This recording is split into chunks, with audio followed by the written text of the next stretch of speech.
환경교육도시 정책이 잘 아시는 것처럼 2022년 1월 6일 시작된 이제 환경교육법에 의거한 법적 기반을 갖고 처음 이제 6개의 지자체가 지정이 됐고, 또 앞으로도 계속 지정이 될 많은 지자체들이 열심히 이제 환경교육을 위해서 노력하고 있는데, 제가 오늘 환경교육도시와 관련된 새로운 지표, 아직 완성된 건 아닙니다만 어느 정도의 방향성은 이제 정리가 됐기 때문에 2023년 이후에, 그러니까 내년도죠. 내년도에 적용될 선정 지표에 대한 내용, 그리고 또 중요한 것 중에 하나는 선정된 것이 중요하지 않고 선정된 이후에 과연 어떤 성과들과 어떤 환경교육적인 프로젝트들을 통해서 그 지자체 자체가 환경교육적으로 우수한 사례들을 만들어내느냐라고 하는 건데, 이제 그런 고민들을 이제 같이 이제 해보려고 합니다. 그리고 교육이라고 하는 이야기는 사실 좀 어려운 이야기잖아요.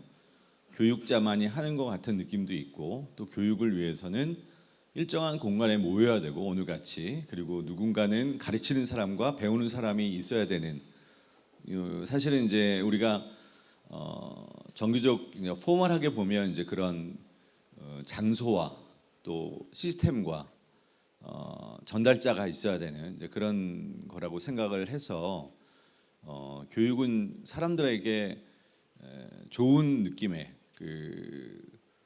일처럼 보이지 않을 수도 있다는 거죠. 근데 우리가 생각하는 환경교육은 교육부가 생각하는, 또는 학교가 생각하는 환경교육과는 저는 좀 다르다고 생각을 해요.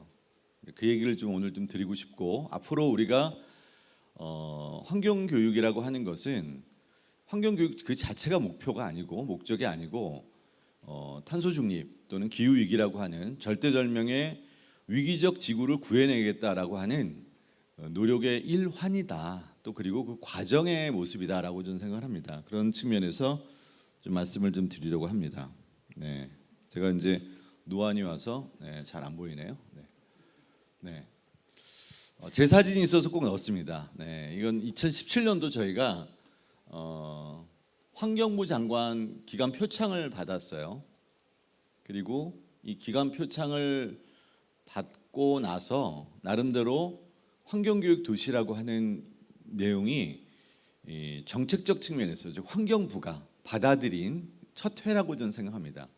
그러니까 환경교육 도시를 선언한 거는 2016년도지만 성남시가 그 성남시의 정책이 정말 훌륭하구나. 그래서 환경부 장관 기관 표창을 받았고, 그 다음에는 대통령 표창을 받습니다. 기관 표창을. 그러면서 이제 환경교육 도시라고 하는 것이 쓸모 있는 정책이구나라는 생각을 하게 됐고, 그 정책에 기반해서 법에 또는 3차 환경교육 계획에 이제 포함이 됐다라고 생각하시면 됩니다. 환경교육이라고 하는 것이 도시 정책에 반영된 사례는 아주 오래전에 있습니다. 일본의 니시노미야시가 2003년도, 벌써 20년 전이에요. 제가 다음 주에 니시노미야시를 좀 다녀오려고 하는데 제가 5번째 갑니다. 근데 저는 여러분들도 한번 가봐야 된다고 생각해요. 일본이 20년 전에 했던 니시노미야시가 과연 어떤 성과를 내고 있는가, 아니면 그냥 말로만 환경교육 도시인가. 여기는 환경학습 도시라고 했어요. 그래서 이 말을 따라서 또 서울시도 환경학습 도시라는 말을 쓰긴 했는데, 그 이후로는 계속 우리나라에서는 환경교육 도시라는 이야기를 쓰고 있죠. 일본의 니시노미야시의 사례는 우리가 다시 한번 20년 전의 사례이고, 그 사이에 10년 동안의 성과, 또 20년 동안의 성과는 아직 정리되어 있지 않지만 10년 동안의 성과는 나온 책이 있습니다. 그동안 뭘 했는가라고 하는. 그래서 저는 그 부분에 약간의 참조를 좀 할 필요가 있다는 생각이 들고, 제주도가 사실은 2006년도에 환경교육 의무화를 합니다. 굉장히 큰 센세이션이었어요, 우리에게는. 그리고 제주도가 나름대로 다양한 측면에서 특별자치도의 입장에서 환경교육을 특화하려고 했는데 그렇게 열심히 했던 분이 다른 일로 이제 못하게 되니까 이제 지금까지 제주도가 환경교육이라고 하는 것을 끌어올리지 못했습니다. 그리고 통영시가 지속가능 발전 교육을 2006년부터 시작했어요. 그러니까 즉 제가 드리고 싶은 얘기는 환경교육 도시라고 하는 게 그냥 난데없이 떨어진 정책적인 워딩이 아니라 굉장히 오래전에 고민을 했고 많은 사람들이 노력했던 어떤 그 노력에 의한 산물이다라고 하는 말씀을 좀 드리고 싶고, 그 다음에 또 보여드리고 싶은 것 중에 하나가, 제가 어제 스마트 그린 도시 또 평가하러 갔는데 예산 때문에 갔었어요. 어제 뭐 경기도에 있는 지자체들이 좀 문제가 있었어요. 용인도 왔더라고 보니까. 근데 저는 이 스마트 그린 도시가 작년부터 시작한 정책입니다. 그리고 여기서 지원해 주는 규모는 100억 정도 돼요. 그러니까 우리가 받는 환경교육 도시의 규모와는 게임이 안 되죠. 왜냐하면 여기는 하드웨어를 만드는 겁니다. 기초 체험 교실을 만들고 센터를 만들고 그러는 이제 사업인데 25개 지자체를 2년 동안 지원했어요. 근데 아직 사업이 완료되지 않아서 문제가 많이 있는데, 제가 드리고 싶은 얘기는 이 스마트 그린 도시가 추진하는 궁극적인 2020년도의 비전은 탄소 중립 도시예요. 제가 탄소 중립 도시를 언급하는 이유는, 여러분들 탄소 중립 기본법, 뭐 이름은 굉장히 깁니다만 짧게 줄여서 탄소 중립 기본법이 작년 8월 달에 제정이 됐어요. 그리고 그것을 시행하기 위해서 만든 시행령이 올 3월 25일 날 만들어졌습니다. 그날이 중요한 날인데 제 생일이에요. 3월 25일이 그 의미 있는 법들이 많이 만들어졌습니다. 그 법에 탄소 중립 도시를 지원하게 돼 있습니다.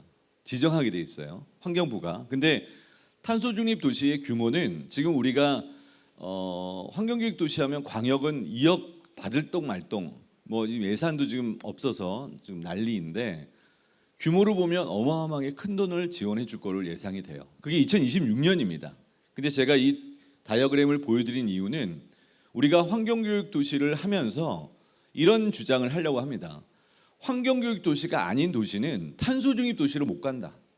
그러니까 탄소 중립 도시가 되기 위해서는 필요 충분 조건 중에 하나가 환경교육 도시여야 된다라는 얘기를 하려고 해요. 왜? 아니 시민들의 싸가지가 정리가 안 돼 있는데 무슨 탄소 중립 도시로 가냐라고 얘기를 하려고 해요. 그러니까 환경교육 도시의 중요성은 혼자 있는 것이 아니라 다른 기타 다른 목적과 다른 법의 내용들을 고려했을 때 매우 중요한 징검돌이다, 디딤돌이다라고 하는 역할을 한다는 거죠. 그래서 탄소 중립 도시로 가기 위해서 당연히 뭐가 돼야 돼요? 환경교육 도시가 돼야 된다라는 논거를 만들어야 될 필요가 있다고 생각합니다. 그러려면 2026년 되기 전까지 우리 환경교육 도시가 어떤 성과를 내야 되는 일을 만들어 봐야 돼요. 진짜 탄소를 줄이고 있는가? 그래서 환경교육 도시는 당연히 탄소 중립 도시구나. 그래서 탄소 중립 도시로 가기 위해서 필요한 나름대로의 또 다른 하드웨어가 필요하다면 100억이든 200억이든 지금 여기서 지원해 주는 예산의 규모를 보면 굉장히 큽니다. 우리랑은 정말 그 규모가 너무 다르다라는 말씀을 좀 드리고 싶고요. 여기는 지금 올해부터 하는 탄소 중립 그린 도시는 2개가 지정이 됐는데 도시당 얼마를 지원해 주느냐? 400억입니다. 그러니까 우리는 기껏 도비와 그다음에 국비를 합쳐야지 4억인데 여기는 한 도시에 그냥 400억을 주는 거예요. 저희도 그걸 꿈꾸자. 그러니까 여러분들이 환경교육 도시 돼서 예산이 없다, 이거 갖고 지금 찡얼거릴 때가 아니다. 우리의 미래를 위해서 우리가 그러면 내실을 어떻게 다듬을 것인가? 당연히 성과를 내야 됩니다. 제가 오전에 국회의원을 만나고 왔어요. 예산이 너무 없어서 예산을 늘려달라고 하는데 저한테 대뜸 물어보는 첫 마디가 뭐냐? 그럼 성과가 뭐예요? 환경교육 도시 성과가 뭡니까? 성과를 못 냈습니다 그러겠어요. 왜? 올해 시작했기 때문에. 여러분들 성과를 내지 않으면 예산을 달라는 것도 굉장히 어려운 일이다. 기재부가 녹록치 않다. 환경교육 도시를 선언한 역사입니다. 제가 계속 쭉 추적을 했다가 2020년까지 추적을 했는데 2021년대는 어떤지 모르겠어요. 뭐 그 이후에 많은 도시들을 선언했지만 섭섭해할 필요 없습니다. 왜냐하면 초기에 한 도시들이 좋은 거예요. 초기에 한 도시들이 다 환경교육 도시에 나름대로의 그 격이 있는 도시라고 좀 봅니다. 수원, 그리고 성남, 그리고 서울, 그리고 충남, 부산, 안산시가 2019년도까지 했고 2020년도에 또 본물처럼 인천시를 비롯해서 서산시까지 선언을 했고, 이 도시들은 대부분 환경교육 도시로 지정받기 위해서 올해 사업을 신청했던 도시이기도 합니다. 여러분 잘 아시는 것처럼 2022년도에 법적 기반을 갖고 있지 않은 상태에서 시범적으로 4개의 환경교육 도시를 지정했어요. 이건 되게 혁신적인 시도라고 생각하고, 그 혁신적인 시도에 참여했던 4개, 그러니까 2개의 광역과 2개의 기초가 사실은 성과를 냈기 때문에 이게 법적인 내용으로 틀이 만들어졌다. 그래서 오늘 그런 사례들을 아마 여러분들이 공유받을 수 있을 거라고 생각합니다. 성남시가 환경교육 도시로 가기 위해서 2016년부터 했던 여러 사례들입니다. 성남시의 환경교육 진흥조례도 3월 25일 날 제정이 됐어요. 굉장히 중요한 날 제정이 돼서 기쁘게 생각하고, 그리고 2020년까지 굉장히 많은 노력, 특히 팀을 신설하고 사전 기획단을 운영하고 많은 연구들을 했습니다. 저는 오늘도 말씀드리고 싶지만 환경교육 도시 그 각 지자체가 진단을 좀 철저히 하고 어떻게 발전할 것인지 자체 연구나 외주 연구가 좀 필요하다고 생각합니다. 로드맵을 그릴 연구가 그 예산 중에 포함이 됐으면 하는 생각이 드는데, 예산 내역을 제가 좀 봤는데 그런 내용은 전혀 없더라고요. 여러분들 이미 지정된 환경교육 도시가 잘하고 있습니다. 뭐 어떤 도시를 못한다고 얘기했더니 또 저한테 뭐라고 그러셨는데, 여하튼 이 도시들은 2023년까지 시범 도시이고 아마 그 이후는 다시 재지정이 돼야 되지 않을까 생각이 듭니다. 환경교육법 주요 개정 내용을 보면 그 중에 우리가 사회환경교육 분야가 굉장히 강조됐고요. 지금 사회환경교육기관 지정제가 도입이 됐는데 지정된 기관은 아무것도 없어요. 지금 빵입니다. 사실은 환경교육 도시들이 좀 시범적으로 또 나서서 사회환경교육기관을 지정해 줬으면 좋겠고, 그리고 그 사회환경교육기관 지정을 한 곳을 지원하는 것도 환경교육도시 예산으로 썼으면 좋겠다는 생각이 들어요. 그러니까 지정을 이미 법적인 기반을 갖고 있는 정책이니까 이거를 도시와 연결하는 거 좋겠다는 생각이 들고, 그다음에 환경교육사 자격제도는 지금 최근에 핫 이슈입니다. 그죠? 왜냐하면 환경교육사 자격증을 따면 고용과 활용이라고 하는 법적인 근간을 굉장히 많이 만들어놨기 때문에 그 어떤 자격증보다 요즘 각광을 받는데 따기 어렵다. 왜? 양성기간이 이렇게 많지 않다는 거죠. 양성기간이 많으면 사실은 이게 좋을 것 같지만 그렇지 않습니다. 그러니까 적당한 수요와 적당한 공급을 맞추려고 노력하고 있고요.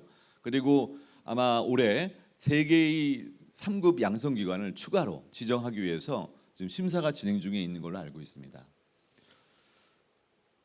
여러분들 이후 9월 29일자로 이제 발표는 됐고, 그리고 10월 1일부터 환경교육도시가 됐죠. 인천부터 시작해서 다 우수한 곳들입니다. 6개로 지정이 된 이유는 원래는 4개로 지정을 하려고 했는데 기초자치단체가 우열을 가리기 어려울 정도로 다들 고만고만했어요. 우수한 게 아니라 고만고만 하얀 커트라인 안에 들어가 있는데, 이 우열을 못 가리는 거, 우수해서 못 가리는 게 아니라 이게 너무 안타까웠어요.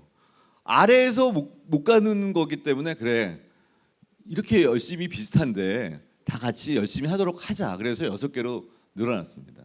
그거는 여러분들 다들 노력한 지자체에 축하를 드리고, 이게 2020년의 평가 기준이었어요. 점수로 보면 100점과 이게 서류 심사가 100점이고 그다음에 현장 심사가 20점이었습니다. 근데 여기에서 요 내용은 기반과 계획과 실적 요 3가지는 큰 틀은 바뀌지 않았지만 점수가 바뀌었어요. 요게 좀 전에 봤던 점수와 비교해 보면 요 점수가 좀 늘어났죠. 앞으로 얼마나 요 점수가 좀 늘어났습니다. 잘 하려고 하는가, 계획을 잘 잡았는가. 그래서 요게 30점이 됐고, 그다음에 현장 점수가 굉장히 높아졌어요. 현장 점수가 100점, 50점이 됐습니다. 20점에서. 현장이라고 하는 것에 지자체장의 의지, 그리고 센터나 지역에서의 파트너십, 관심 이런 것들이 되게 중요하다는 것을 판단을 하기 위해서 늘어났습니다. 제가 이 파워포인트 만들면서 제일 고민한 게 꽃 피우는데 꽃을 뭘 선정할까 굉장히 고민 많이 했습니다. 한 30여 개의 꽃들 중에 제가 식물원 원장 10년 동안 한 사람이라 꽃이 되게 중요해요. 꽃은 생명을 잉태하려고 하는 종족 번식의 아우라를 갖고 있는 생명 존중 사상이 갖고 있는 겁니다. 이 꽃은 너무 중요하거든요. 제가 이 꽃을 요걸 선택한 이유는 이 시기적인 컨셉, 가을, 그리고 10개 정도 돼야 되지 않을까, 꽃이. 그죠? 지금 환경교육도시가 4개와 6개 총 10개인데 그 10개 정도는 돼야 돼서 쇼보면 10개 엄치 됩니다. 그래서 10개인 거를 가늠하기 위해서 20몇 개의 꽃을 제가 보고 처음 보냈던 파워포인트를 포기하고 다시 또 요 꽃 때문에 새로운 파워포인트를 보냈는데, 그리고 저는 이게 되게 중요하다고 생각해요. 꽃은 혼자 꽃 피워서 열매를 맺을 수가 없어요. 꽃은 자기 모습을 버려야지 열매를 맺을 수 있습니다. 이게 매우 중요해요. 꽃을 버리지 않으면 열매를 맺을 수가 없어요.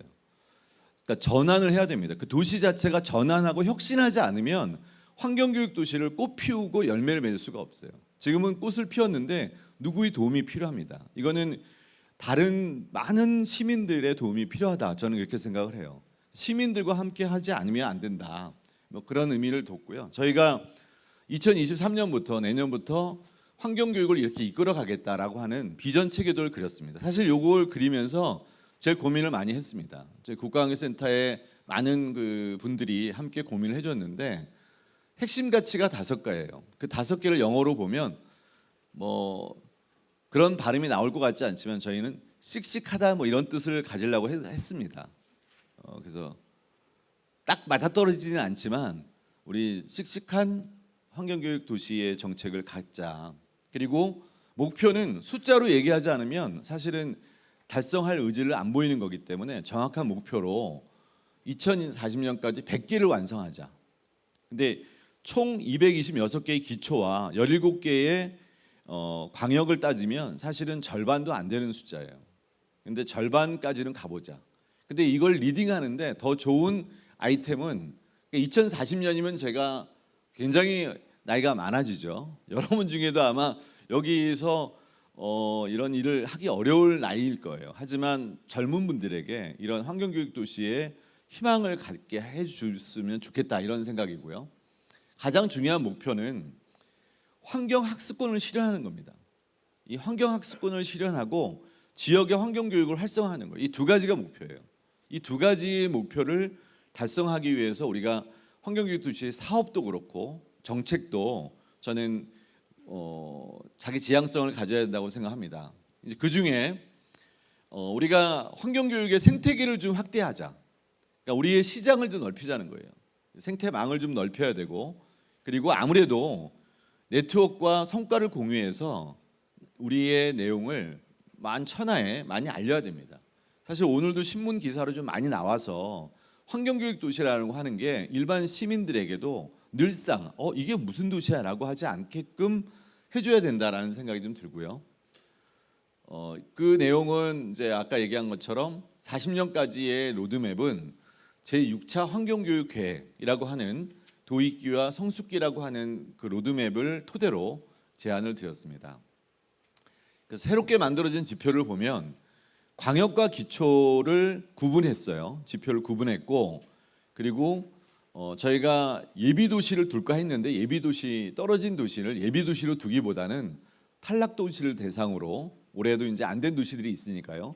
기초가 13개가 지원을 했는데 그중에 4개가 된 거니까 사실은 9개가 떨어지는 도시입니다. 그 도시들이 엄밀하게 얘기하면 지금 된 도시들과 점수 차이가 뭐 굉장히 크게 난 게 아니기 때문에 그들도 좀 노력할 수 있도록 컨설팅을 좀 해줘야겠다라는 생각을 하고 있고요.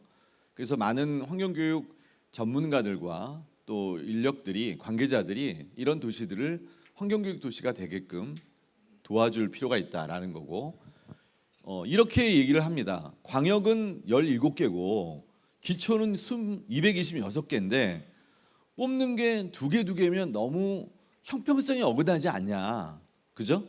광역은 적은 그 모집단에서 2개씩 뽑는 거랑 226개에서 뽑는 거랑 너무 차이 나지 않냐. 그런데 실제로는 광역이 우선 환경교육 도시가 돼야지 기초가 그 덕분에 될 수 있습니다. 저는 광역이 하는 역할과 포지셔닝이 매우 중요하다고 생각하기 때문에 일단 맏형으로서 이 맏형들이 지역에서 모범을 보이고 뭔가 솔선수범할 때 그 밑에 있는 기초 자치단체들이 함께 할 수 있다라고 생각을 해서 우선은 광역 우선 지정을 2개 하는 것을 계속 꾸준히 하는 게 바람직하다라는 논리를 만들었고, 그리고 향후 지표는 지정과 재지정의 지표는 동일한 걸로 하자, 이렇게 정리가 됐습니다. 그래서 지표를 크게 구조를 보면 어떤 도시가 환경교육 도시가 되기 위해서는 신청 요건을 갖춰야 됩니다. 그 신청 요건을 갖추면 3개의 영역 기반이 제일 점수가 높습니다. 7개 45점이 있고요. 기초는 100점 만점에 2점을 가산점을 얻을 수 있는 내용이 있어요. 예를 들어서 우수 학교, 그러니까 환경교육 우수 학교가 지정이 되도록 노력을 하면 그 지자체는 가점을 주게 돼 있고요. 그리고 계획이 35점, 그리고 실적은 광역과 기초의 개수는 좀 다르지만 20점을 놨습니다. 그 세부적인 내용들을 보면 그 지표를 할 때 판단 기준이 모호한 것은 가능하면 삭제했습니다. 그리고 변별력이 없는 거, 있으나 마나한 거, 그리고 특히 도시 규모의 영향을 받는 거. 그래서 인구가 10만도 안 되는 도시가 있고 인구가 100만이 넘는 특례 도시도 있어요. 그게 226개의 똑같은 도시거든요. 근데 그 도시들 간에 인구가 적기 때문에 전체 예산 규모가 적을 수밖에 없는데 예산의 액수로 얘기하면 안 되는 거죠. 1인당 그 도민과 시민의 얼만큼의 예산을 썼는가라고 하는 것을 기준으로 해서 그런 도시 규모의 영향을 받지 않도록 지표를 많이 정리를 했고, 증빙할 수 있는 자료를 간소화했습니다. 그래서 이걸 작성하면서 너무나 많은 고생과 노력을 하지 않도록 했고, 그리고 이제 요게 되게 중요한데요. 요거 중에 하나는 환경교육법이 만들어진 지가 오래지 않았기 때문에 아직 인식도도 낮고 관심도 별로 없어요. 특히 지자체에서도 이게 사회환경교육기관 지정 물어보면 이게 법에 있는지도 몰라요. 15조에 딱 있는데. 그러니까 환경교육 정책을 담당하는 공무원들도 환경교육법을 읽어본 적이 없어. 저만 읽어본 것 같아요.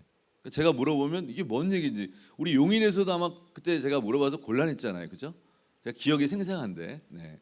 저는 정책 활성화를 도모하는데 매우 중요하겠다. 그래서 법에 나오는 것들을 이수했는가, 이게 되게 중요하고요. 그 다음에 아까 얘기한 내용들이고 요 내용들과 함께 지자체 운영의 현황을 반영해서 지표를 현실화했고요. 그 다음에 편의성을 제고해서 만들었습니다. 그 내용 중에 아까 정책의 내용은 이거예요. 그 내용이 추가된 겁니다. 그러니까 지금 올해 지정할 때 없었던 지표가 3개가 환경교육, 특히 사회환경기관 지정을 얼마나 했는가, 그리고 환경교육 주간이라고 하는 6월 달에 하는 행사를 했는가, 그리고 학교 환경교육과 연계된 사업들을 열심히 하고 있는지에 대해서 이렇게 배점과 서류와 현장 심사에서 확인할 수 있도록 추가했습니다. 관련해서 광역과 기초가 다르다는 얘기를 했고, 특히 학교 환경교육과 지역 반영과 창의성은 기초의 중요한 지표였고요. 이행 실적은 광역은 이미 늘 1년마다 하는 이행 평가 결과를 반영하는 것으로 했고, 환경교육의 인식조사 대응들을 포함시키는 걸로 했습니다. 이 차이를 기반으로 새롭게 들어온 게 학교 환경교육에 대한 내용, 시설에 대한 내용, 특히 시설 중에는 사회환경기관 지정 여부, 그리고 환경교육 프로그램 중에는 우수 환경교육 프로그램 지정수뿐만이 아니라 환경교육 주간의 운영 여부도 포함을 시켰습니다. 그리고 단계별 추진 전략이라고 하는 것을 갖고 있는지 요 포함이 됐고요. 실적 부분은 같은 내용으로 정리가 됐습니다. 그래서 100점과 50점이고요. 요거는 기초인데, 기초의 경우는 똑같지만 가산점이라고 하는 거, 즉 아까 얘기한 환경교육 우수학교도 이제 올해부터 시작한 이제 내용이거든요. 오늘 6개 학교가 지정이 됐습니다. 6개 학교는 환경부가 2천만 원씩을 줘요. 그리고 연수도 시켜주고 교사들에게 뭔가 교재나 교구를 지원해주는 프로그램을 운영을 합니다. 그리고 만약 예를 들어서 인천에 계양구에 있는 어느 학교가 환경교육 우수학교로 지정이 되면 2점. 만약 신청을 했다, 되지는 않았지만 신청한 학교가 있다 그러면 1점이에요. 그 1점이라는 게 아까 얘기했잖아요. 대동소이한 점수에서 매우 중요한 점수다. 그러니까 그 학교의 신청을 독려해 주는 거는 교육청이기도 하지만 지자체가 나서서, 광역이 나서서 그런 학교들을 위해서 뭔가 우수 학교가 될 수 있는 요건들이 뭔지를 봐서 그 교사들에게 또는 학교에 뭔가 연수나 인센티브를 주도록 하는 것들을 장려하기 위해서 요 가산점을 넣었다. 요거는 2점이 추가 점수이기 때문에요. 그러니까 100점보다 더 높은 점수를 받을 수도 있게 된다는 거죠. 그 외의 내용은 기초랑 광역이 대동소이합니다.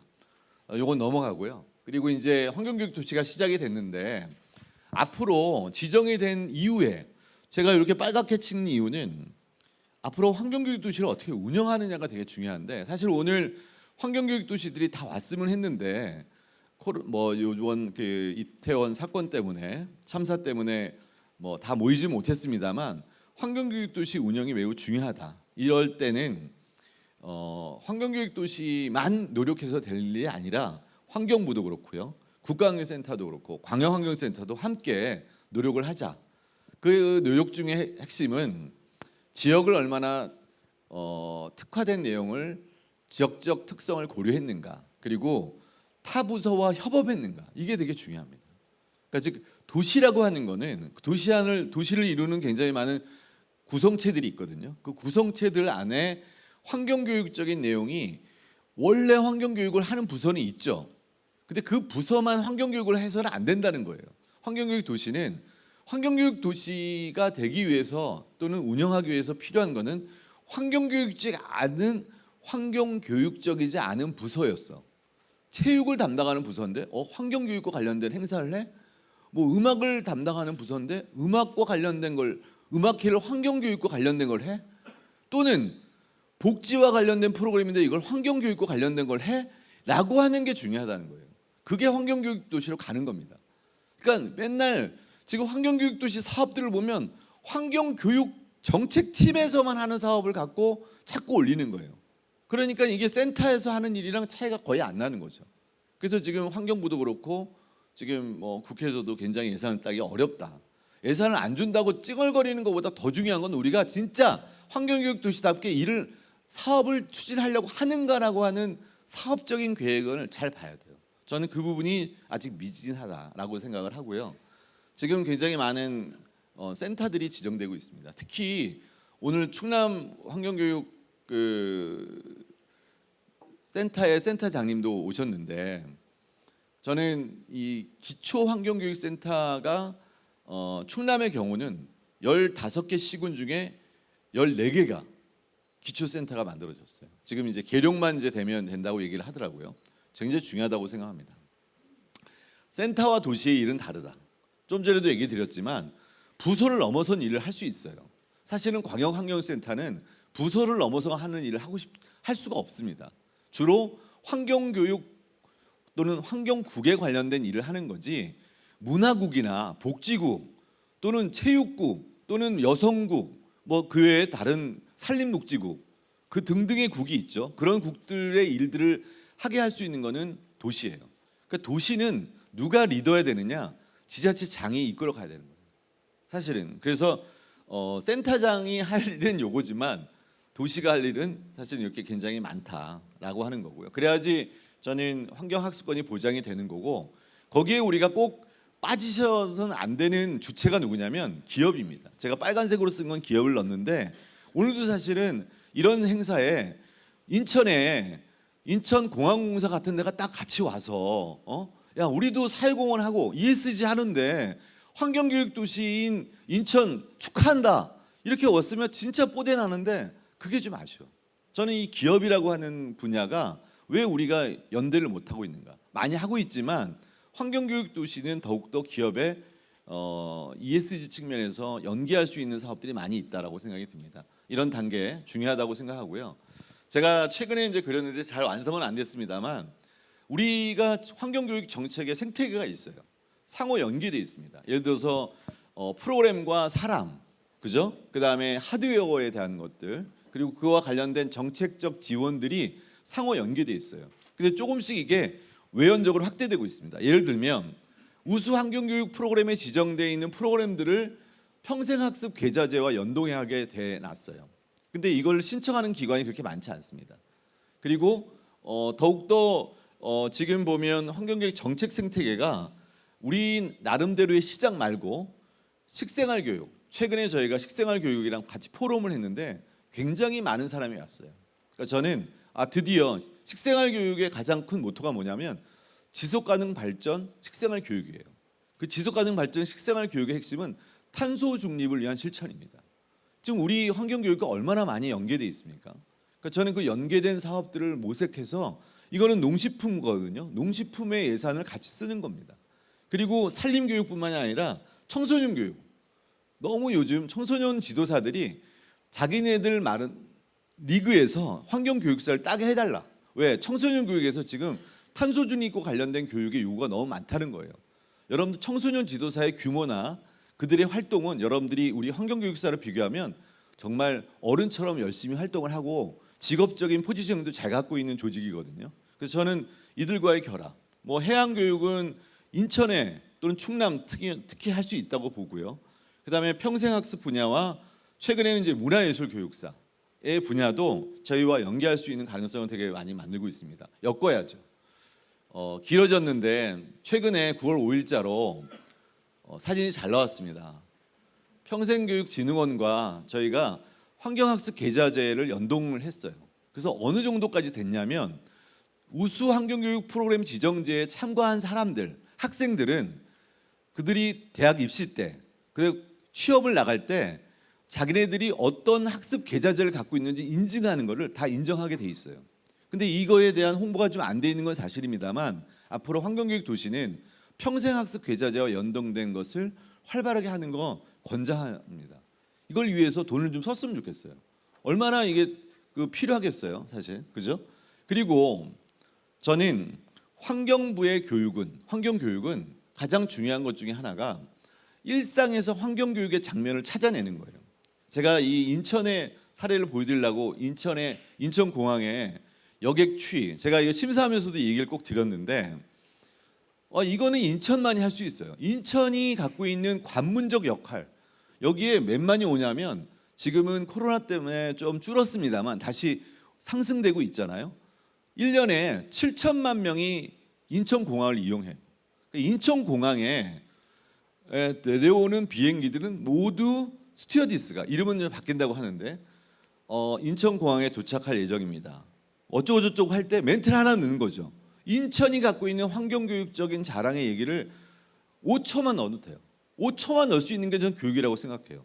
그게 교육이지 이렇게 앉혀놓고 하는 교과서적이고 규범적이고 과거 전통적인 교육을 우리가 왜 교육부의 틀 안에서 갇혀 있냐고요. 그리고 저는 제일 중요한 데가 여기라고 생각해요. 여러분들 나와서 짐 안 나올 때 기다리죠. 무료하다고. 여기 기다리는데 어떨 때는 1분, 어떨 때는 30초 기다려요. 그때 여기 전광판도 있고 여기 고무판이 돌아갑니다. 이 고무판을 잘만 워딩해서 쓰면 엄청난 환경교육 장면이 나온다는 거예요. 저는 인천만 할 수 있어요. 제가 제주도를 보여주는 거는 제주도민이 70만이거든요. 70만이면 성남시보다 도민이 작아요. 그죠? 용인보다 더 작아. 근데 관광객은 얼마가 오느냐면 인천공항을 이용하는 관광객은 전부는 아니지만 관광객이 1,000만이 옵니다. 1,000만이 와서 버리는 쓰레기 때문에 제주도가 굉장히 많은 문제가 있어요. 환경 문제가. 소각 문제도 있고요. 재활용 문제도 있고 굉장히 심해요. 저는 장면을, 즉 환경교육적 장면의 상상력을 바꿀 때가 왔는데 이제 좀 바꾸자는 거예요. 그게 환경교육 도시를 통해서 바꿔줘야 된다고 생각해요. 그리고 왜 길게 하냐고요. 왜 동영상을 길게 만드냐고. 우리가 동영상 요즘 뭘 봅니까? 15초, 그죠? 20초, 30초짜리. 그걸 뭐라 그래요? 쇼폼. 쇼폼용 프로그램을 만드는 거 100개 만들면 안 됩니까? 100개 만들어서 보자는 거죠.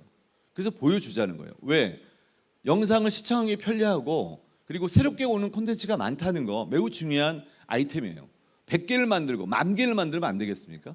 똑같은 비슷한 걸 만들어서 저는 이게 환경교육의 상상력이다. 그리고 새로운 장면들을 만들 필요가 있다. 그리고 또 한 가지는 카드뉴스입니다. 그러니까 텍스트보다 카드뉴스가 훨씬 좋아요. 근데 카드뉴스의 질이 환경교육 하시는 사람들이 디자인을 잘 못해서 디자인을 많이 맡겨. 그래서 디자인을 공부를 해야 되는 것 같아요. 저는 환경교육적인 언어로 만든 디자인이 과연 무엇인가를 우리가 고민할 때가 왔다. 그러니까 우리가 정말 잘 전달하고 있는가 그 측면에서 고민할 때가 왔고요. 그다음에 제가 생각하는 건 5가지 정도예요. 실천 사업은 크게 보면 기반, 그리고 연대와 협력, 그리고 이해관계자의 네트워크 활성화, 그리고 고유한 특성과 맥락을 반영하고, 그리고 시민 참여 환경 교육입니다. 구체적인 내용은 거기에 써 있기 때문에 한번 검토를 해보시면 좋을 것 같고요. 뭐 이것 이외에도 굉장히 다양한 아이디어가 넘치는 좋은 사업들을, 즉 환경학습권을 보장하고 지역 환경교육을 활성화하기 위한 노력들은 충분히 가능하다고 생각합니다. 그게 환경교육 도시가 지금 장을 깔아놨거든요. 그 안에서 적은 예산이지만 시작해 보는 거예요. 그래서 환경교육 도시는 아까도 말씀드린 것처럼 전체의 환경을 고려해야 돼요. 그리고 그 지역이 갖고 있는 특성, 뭐 인천은 갯벌도 있고 바다도 있잖아요. 그리고 환경교육 도시는 다른 영역의 교육들과 사실은 연계해야 됩니다. 여기에는 포함되어 있지 않지만 통일교육과도 연계될 필요가 저는 있다고 생각을 합니다. 즉 교육적인 워딩에 우리가 다 연결을 해야 되고요. 그리고 오늘 제가 제안하고 싶었던 거는 10개의 환경교육 도시들이 협의체를 만들자. 여러분들 평생학습 도시는 2001년에 시작해서 지금 21년째 진행되고 있고, 전국의 226개의 지자체 중에 188개, 83.6%의 지자체가 가입돼 있습니다. 거기에 협의회가 늘 있어요. 그리고 그 협의회들은 본인들이 사단법인으로 만들었고 이 법에도 나와 있습니다. 평생 그 학습 관련된 법에 보면 이 환경교육 못지않게 평생학습 도시 협의회가 있는데, 저도 환경교육 도시 협의회를 제안을 드리고, 마지막으로 멀리 가려면 함께 가야 된다. 그리고 서로 선의의 경쟁을 하자. 그래서 다른 도시들이 탄소 중립을 위해서 노력할 수 있는 새로운 계기와 모멘텀을 만들 필요가 있다라는 말씀을 드리면서 마치도록 하겠습니다. 고맙습니다.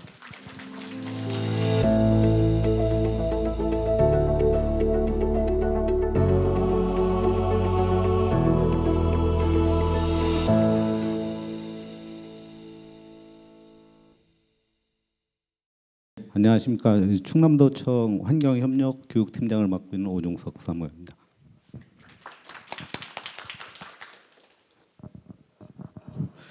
우리 센터장님 지금 말씀하신 거 이렇게 들으니까 좀 내년에가 저희가 환경교육 도시를 다시 재지정받아야 되는데 좀 걱정이 많이 됩니다. 학교 교육과 연계라든가 사회환경교육관 지정, 그런 문제가 지금 제일 고민인데 좀 어렵겠다는 생각이 드네요. 근데 다른 시도에서는 어떻게 생각하는지 모르겠습니다. 제가 오늘 말씀드릴 것은 충청남도 환경교육 그동안에 어떤 추진 현황을 가지고 간단히 말씀을 드리고, 저희한테 어떤 사례를 이제 발표해 달라고 했는데 그 발표 요구한 주제하고 조금 어긋난 면이 있는데 중간에 그 사례를 간단히 말씀을 소개를 해드리겠습니다. 먼저 발표 순서입니다.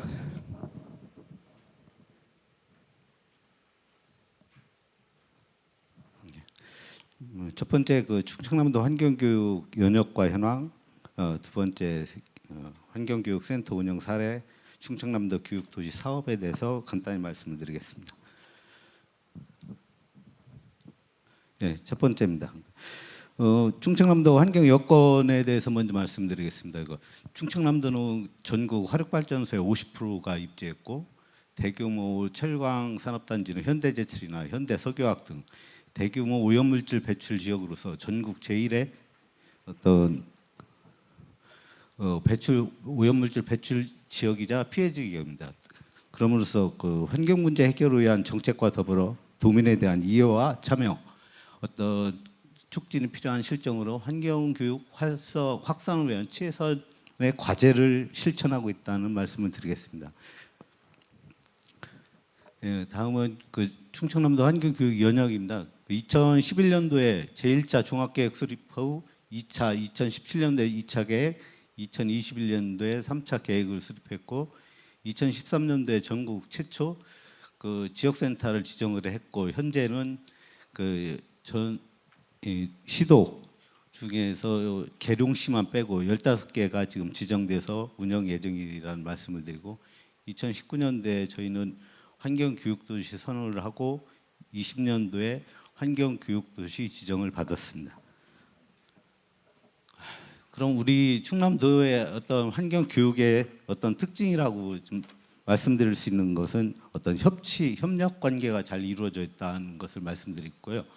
현재로서 현재 한 50개 교육 단체가 충남 환경교육 네트워크로 구성되어 있고, 충청남도와 시군교육청, 지역센터 간 지역협의체가 구성되고, 민관학 전문가로 해서 환경교육 정책위원회에서 환경교육 협력체계가 잘 구성되어 있다는 말씀을 드리겠습니다.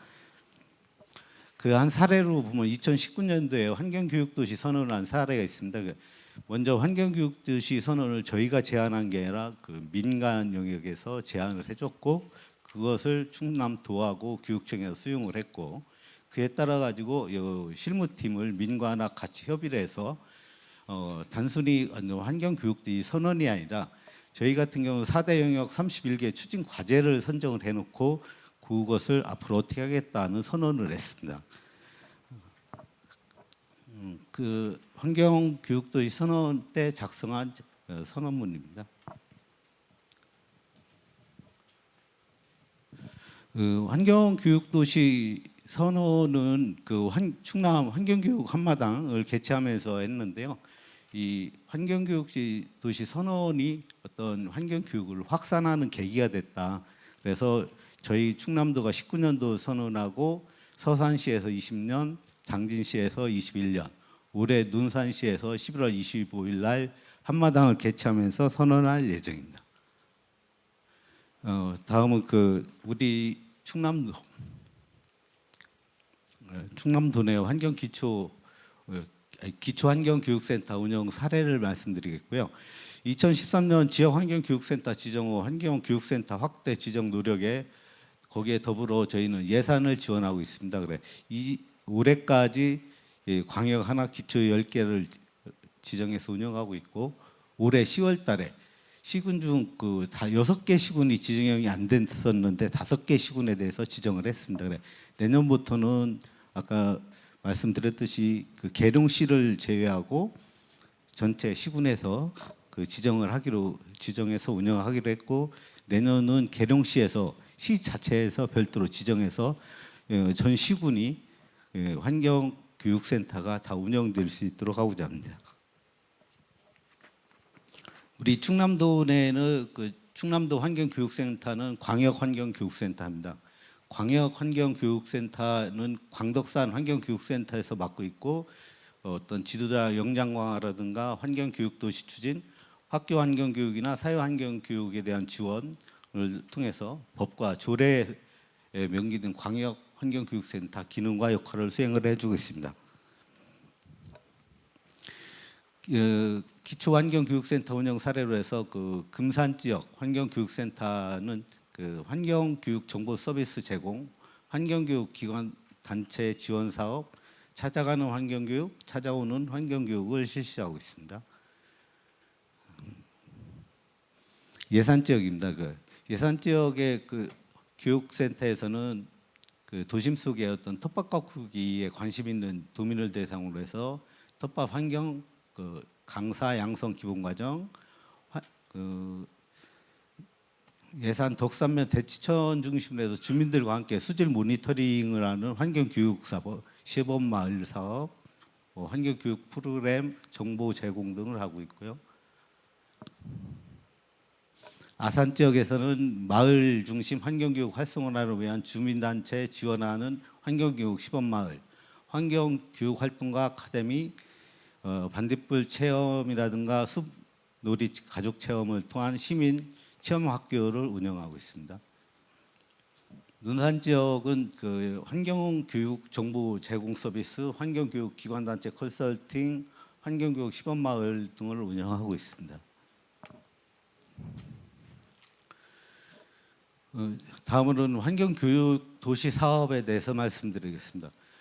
충청남도는 2019년도 환경교육도시 선언 이후 20년도에 환경교육도로 지정됐고, 이에 따라서 저희는 어떤 기후변화, 미세먼지 등 도민 삶을 질을 위협하는 환경 현안으로부터 도민 행복 증진을 위해서 환경교육을 필요성을 인지하고 환경교육을 활성화와 확대를 위한 연계와 협력 방안을 수립하고 추진하고 있습니다.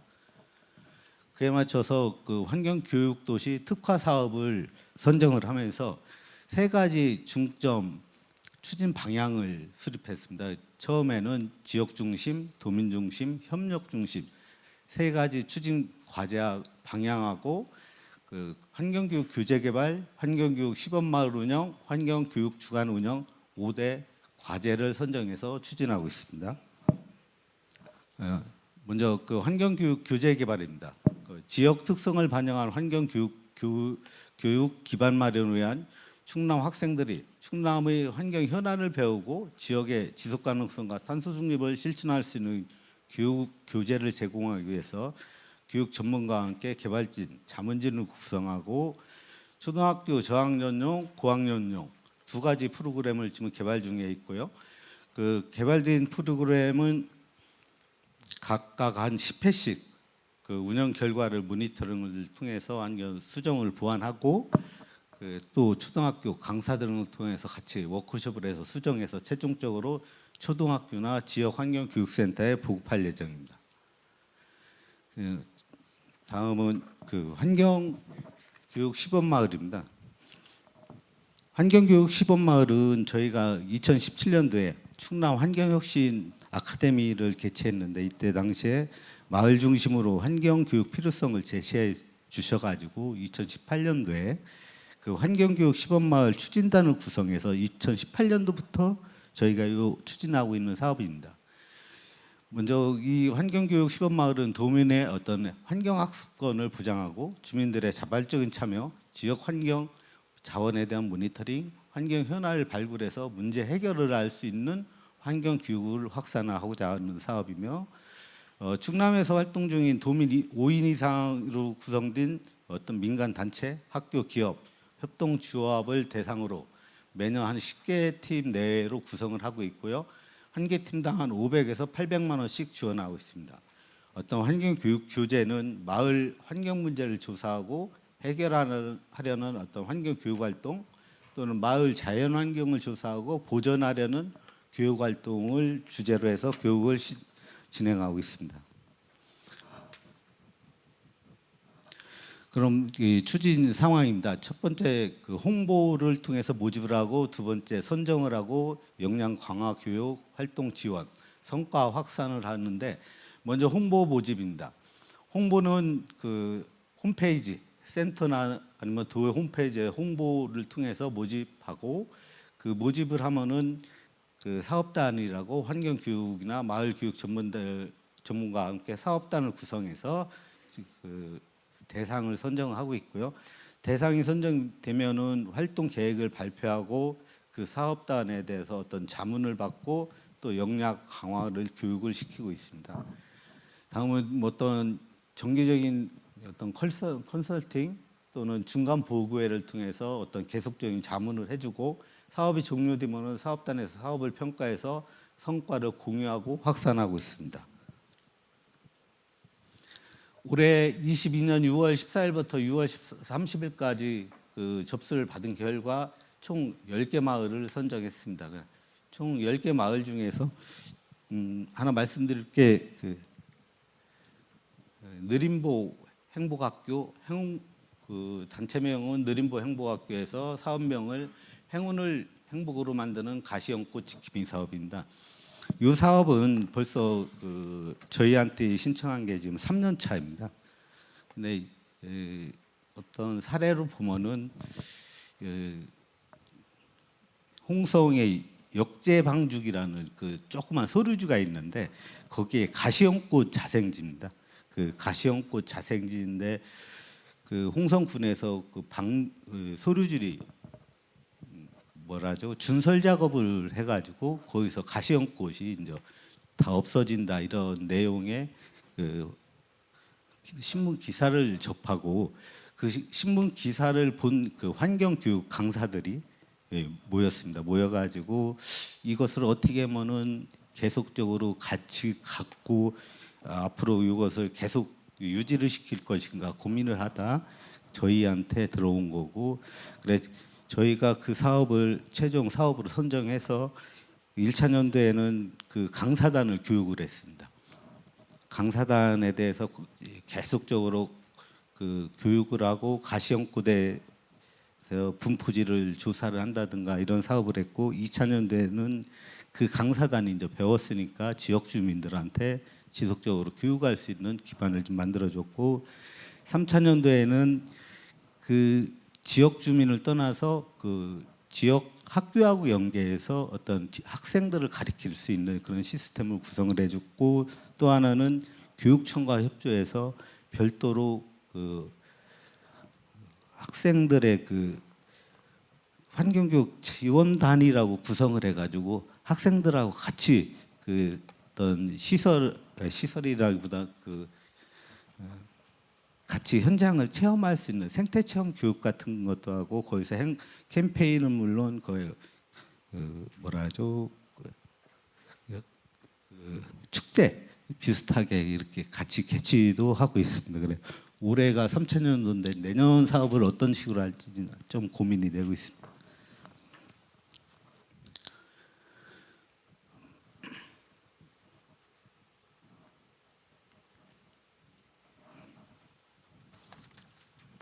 예, 다음은 그 교재 개발로 해서 마이크러닝 콘텐츠 개발과 보급 사업입니다. 언제 어디서나 환경 교육을 접할 수 있는 콘텐츠 개발을 어떤 기후 변화, 탄소 중립, 미세먼지 등 환경 현안을 주제로 누구나 쉽게 환경 교육에 접할 수 있도록 그 콘텐츠를 제작하고자 하는 거고요. 이번 콘텐츠 제작은 어떤 일상적인 게 아니라 충남의 어떤 자연환경, 충남의 환경 현안을 가지고 15개를 도민 설문조사로 선정을 했고 이 15개를 5분 이내 콘텐츠, 동영상, 카드뉴스 등으로 제작을 지금 하고 있고요. 이 제작된 내용은 전문가 자문을 통해서 앞으로 유튜브나 페이스북에 그 배포할 예정입니다. 다음은 환경교육주간입니다.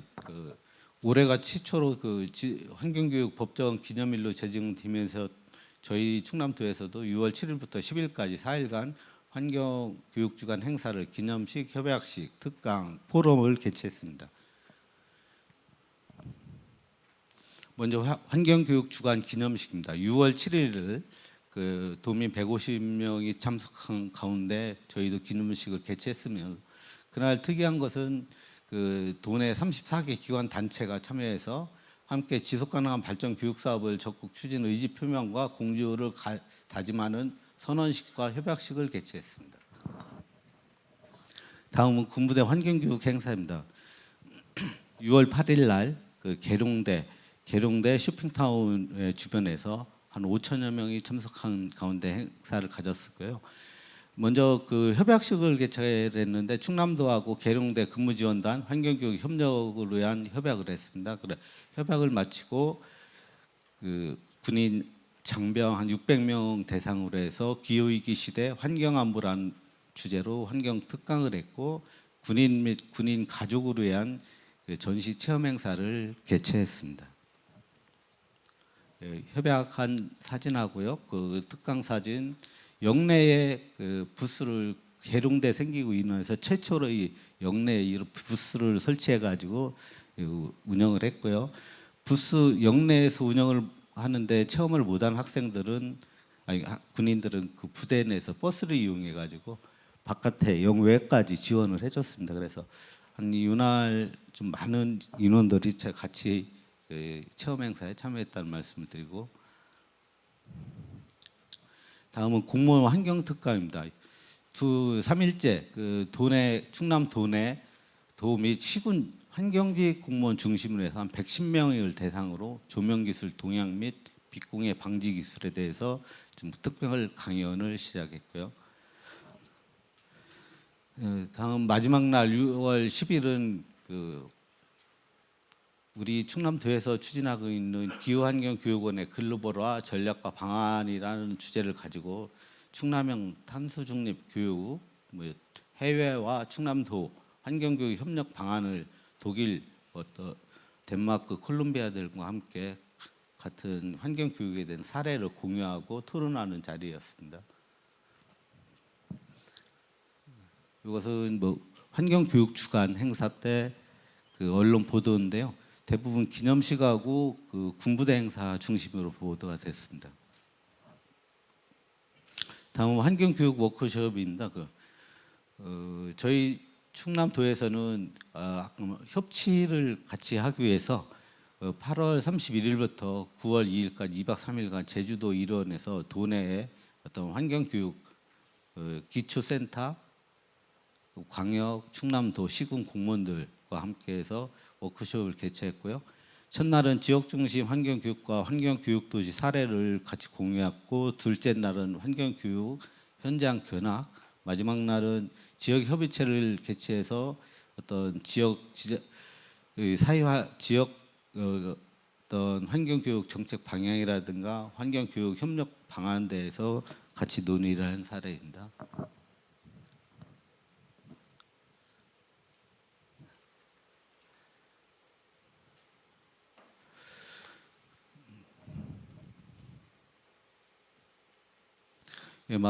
마지막입니다. 저희는 앞으로 충남도에서는 사람 기반, 시설 기반, 실행 예산 기반을 구축해서 앞으로 계획된 3차 계획에 따라서 4대 분야 37개 실행 과제를 정상적으로 추진은 물론 평가 완료를 통해서 25년도 환경교육 도시 완성할 수 있도록 최선을 노력을 하고자 합니다. 예, 감사합니다.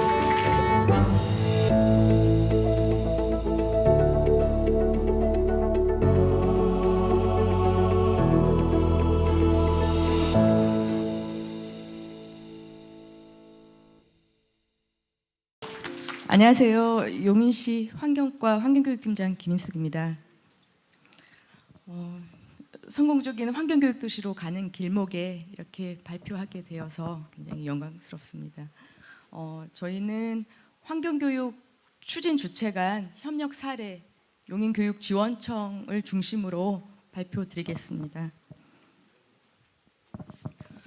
발표 순서로는 용인 특례시 일반 현황, 환경교육 도시 추진 경과, 제1차 용인 특례시 환경교육 계획에 대하여 간단히 설명드리고요.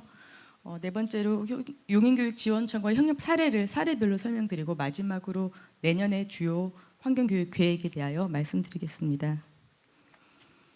첫 번째 용인시 현황입니다. 용인은 빠른 도시화로 인구가 급증하는 도농 복합 도시입니다. 또 수도권 남부에 중심에 위치한 교통의 요충 도시고요. 인구는 110만 명에 지금 육박하고요. 면적은 서울시와 비슷하면 이제 3개 구로 나누어져 있습니다. 이 중에 농경지와 임야가 70% 정도 차지하고 있습니다. 다음은 그동안 환경교육도시 지정받기 위한 경과입니다.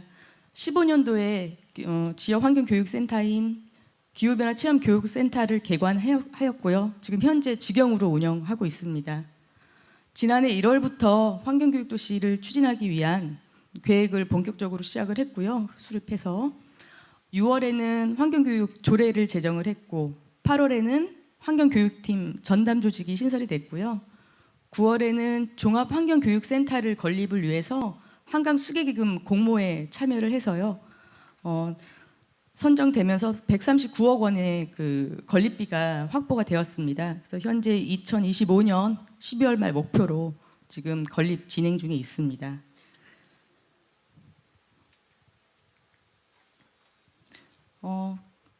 그리고 지난해 11월에는 환경교육도시 비전 선포를 했고요. 네트워크 협약 17개 기관과 네트워크 협약을 하고 환경교육위원회를 구성을 했습니다. 또한 12월에는 환경교육 네트워크 위원님들과 함께 환경교육 기본계획 연구용역 최종보고회를 함께 가졌습니다. 또 금년 3월에는요. 종합환경교육센터 건립과 우리 교육 추진에 대한 부분들을 벤치마킹하기 위해서 환경교육센터 8개소에 대해서 다니면서 많은 것을 배우고 왔습니다. 그리고 6월에는 저희가 12개 환경단체 환경교육 활동가분들과 워크숍을 좀 갖췄고요. 7월에는 제1차 용인시 환경교육 계획을 수립해서 발표하고, 이 교육에 대한 추진을 위해서 부서의 그 4개 반 17개 팀을 구성해서 전략회의를 갖추면서 교육계획을 추진하고 있습니다. 그리고 우리 환경교육도시 지정 공모를 위해서요, 우리 단체 환경 NGO들과 수차례 협업 회의를 거치면서 환경교육도시 도시를 지정받고자 추진했습니다. 지난달에는요 제1회 용인시 청소년 환경정책 제안 포럼을 가졌고요. 현재는 학교 환경교육 프로그램 개발단 구성을 해서 프로그램 개발 중에 있습니다. 다음은 저희 용인시 1차 환경교육 계획입니다. 25년까지 5개년 동안 219억을 투입을 해서요, 4개 영역 47개 세부 사업을 추진할 것이고요. 용인만의 차별화 전략으로 저희가 이제 4가지를 목표하고 있는데요. 용인교육지원청과 시민사회와 최고의 협업 모델을 구축하는 것과요. 110만 시민의 환경교육 거점 역할을 수행할 종합환경교육센터 건립입니다. 또 용인의 생태자산과 도농복합 특성을 연계해서 용인형 환경교육을 만드는 것과 청소년의 환경교육 정책 참여 시스템을 마련하는 것입니다. 지금부터 용인교육지원청과의 협력 사항을 사례별로 말씀드리겠습니다. 우선 저희 학교와 학생 현황입니다. 유치원 163개원을 포함해서 348개 학교가 있고요. 학생 수는 14만 6천여 명에 있습니다. 첫 번째 사례입니다.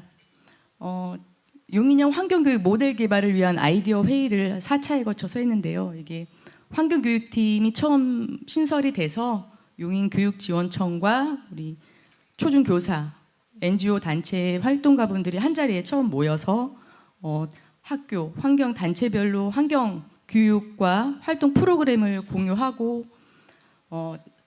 사회 분야와 학교 분야의 어떤 교육 주제 선정에 대한 부분을 이야기를 나누었고요. 여기서 이야기 나눈 주제로는 우선은 생태 환경과 자원순환 분야를 먼저 교육을 시작해보자라고 해서 올해는 그렇게 사회 환경과 학교 환경을 생태 환경과 자원순환 분야로 지금 추진하고 있습니다. 두 번째 사례입니다. 비전 선포, 환경교육 도시들은 모두 비전 선포를 하는데요. 저희도 교육장님, 학생, 기업, 환경단체 대표들과 마을 활동가 등 한 시민 330여 분이 모여서 온오프로 모여서 실천 비전 선포도 하였고요. 이날 환경교육 네트워크 협약도 가졌습니다.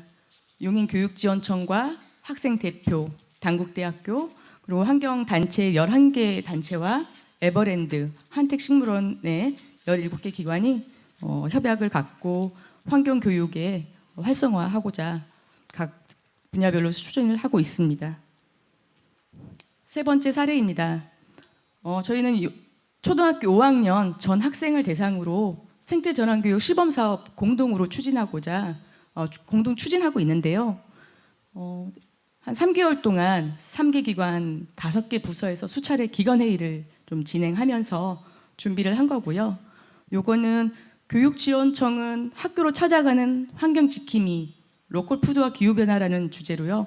기후변화 체험교육센터 강사진이 직접 학교에 가서 학생들에게 교육을 하는 거고, 우리 용인시는 그 멸종위기 식물 보존기관인 한택식물원과 연계해서 학교에서 1차 수업하고 그 학생들이 한택식물원에 가서 또 체험 수업을 하는 것으로 이제 구성을 하고 있고요. 기후변화 체험교육센터는 찾아오는 환경교육 기후 탐험대라고 해서 센터에 직접 와서 할 수 있게끔 하는 걸로 이 3가지 프로그램 중에 한 가지를 선택해서 학교에서 신청 수업을 받도록 하는 겁니다. 여기서 또 학교의 어떤 비용 부담도 있는데요. 교육지원청에서 하는 프로그램은 실습 재료비를 좀 부담하고요. 한택식물원은 입장료를, 그리고 기후변화 체험교육센터는 전세 버스, 이동 버스비를 부담하는 것으로 지금 진행되고 있습니다. 네 번째 사례입니다. 우리 용인시민 110만 시민의 어떤 환경교육 초석이 될 종합환경교육센터 건립을 위해서 거먼스 실무기획회의를 수차례 지금 하고 있는데요. 교육청과 우리 환경단체, 민간단체, NGO분들과 또 환경교육 전문가분들이 모여서 이야기를 나누었고요. 이때 우리 NGO 단체에서 용인 환경자산 특성에 대한 PT 발표를 하고 여기서 대표 프로그램을 개발하자라고 이야기 나누고 있고, 그때 이제 전시 체험물 컨셉에 대한 논의도 했고요. 저희가 이제 환경교육센터 8개소에 대한 벤치마킹 결과를 또 이때 함께 나누었습니다. 그리고 이건 한택식물원의 그 환경을 품는 숲속 교실 프로그램이 처음에 신청이 저조했습니다. 그래서 이제 그 교육지원청 장학사님들과 직접 같이 수업 참관을 하고 좀 많이 안타까워했어요. 이 프로그램 굉장히 좋은데 안 돼서 장학사님들이 직접 학교에 또 홍보도 하고 했습니다. 6번째 사례입니다. 용인교육지원청에서 주관하는 생태환경 교사 자율 연수에 우리 시 그 환경 기초시설인 매립장 소각시설 견학 프로그램을 좀 운영을 했고요. 이때 여기 시설에서 중학교 대상 자원순환 교육 프로그램을 진행하고 있는데 이 프로그램을 선생님들께서 직접 또 참여해서 진행을 하면서 이때 저희 제1차 환경교육계획과 학교 환경교육 지원 사업 설명하는 시간도 가졌습니다. 다음은 7번째인데요. 환경교육도시 지정 현장 심사 때 교육장님께 좀 참석을 요청드렸더니 또 흔쾌히 또 오셔서 저희 시장님과 교육장님께서 환경교육에 대한 추진 의지를 좀 확고히 또 표명을 좀 해주셨습니다. 8번째 사례입니다. 제1회 용인시 청소년 환경정책 제안 포럼을 지난달에 공동으로 추진했는데요. 이때 중고생 환경동아리 대표 34명이 5개 조로 나뉘어서 조별로 환경정책에 대한 내용을 토의하고 발표하고 또 우리 교육청과 시장 우리 용인시의 또 정책에 대한 부분을 또 제안을 해줬고요. 이때 우리 국가환경청소년 위원들 2학생이 와서 또 기조 발표도 했었습니다. 지금 이때 환경정책 제안됐던 부분들은 내년에 교육지원청과 함께 추진하려고 지금 논의 중에 있습니다. 마지막 준비한 사례인데요. 용인형 학교 환경교육 프로그램 개발단을 지금 구성해서 하고 있는데요. 교사 7분과 활동가분 4분, 11분이 2개 팀으로 나눠서요. 초등학교는 고학년 대상 자원순환 분야 프로그램과 중학교 1학년은 자유학년제 대상 17자 프로그램을 개발 중에 있고요. 이 프로그램이 좀 개발이 되면 지도 교환을 가지고 이제 교사분들 연수를 해서 선생님들께서 직접 학생들에게 환경 교육이 이루어질 수 있도록 하려고 합니다. 마지막으로 저희가 내년에 중점적으로 추진할 환경 교육 사항입니다. 시장님 공약 사항인 지구를 생각하는 생태학교 육성을 타이틀로 해서요. 학교 세계교를 시범으로 선정을 해서 환경교육 전문가를 각각 학교에 배치해서 학교 전교생이 1년간 환경교육을 충분히 받을 수 있도록 인적, 물적, 행정 지원을 할 건데요. 이 진행을 하면서 학생들의 어떤 변화하는 환경 인식이라든가 친환경 실천 생활들에 대한 모니터링을 한 후에 환경부와 교육부에 이 사업을 좀 제안을 드려서 직접 정부 차원에서 했으면 하는 바람이 있습니다. 그리고 수지구 환경교육센터 개관입니다.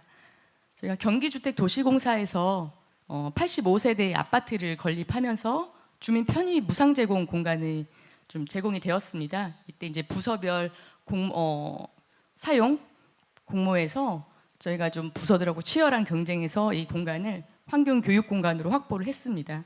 규모는 225회배로 좀 작습니다. 크진 않은데 그 도심지의 주거 밀집 지역에 위치하고 있어서 위치하고도 있고 공원도 큰 공원과 하천을 끼고 있습니다. 그래서 이쪽에서는 생태 환경과 또 생활 속 실천 프로그램으로 이제 이루어지도록 좀 계획하고 있고요.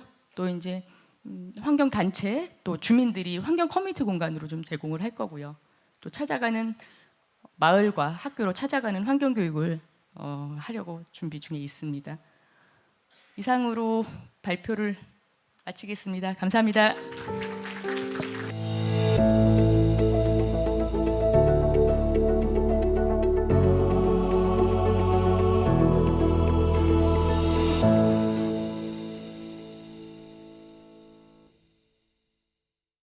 이 부 토론을 시작하도록 하겠습니다. 저희한테 주어진 시간이 원래 5시까지 이렇게 되어 있습니다. 한 30분 정도 남았는데요. 원래 오늘 토론으로 그 총 네 분을 저희가 모셨는데 두 분이 좀 못 오셨습니다. 다시 한번 그 이태원 참사로 인해서 희생되신 분들의 명복을 빌면서 그 환경부하고 수원시 같은 경우는 그 문제로 해서 그 출장을 일단은 지금 이번 주까지는 안 한다고 또 각 지자체마다 또 이게 방침이 좀 다른 것 같습니다. 그래가지고 불가피하게 참석을 못하셨다는 말씀을 먼저 좀 드리도록 하겠습니다. 예, 앞부분에 그 김인호 센터장님의 기조 강연과 두 개의 발제를 들었습니다.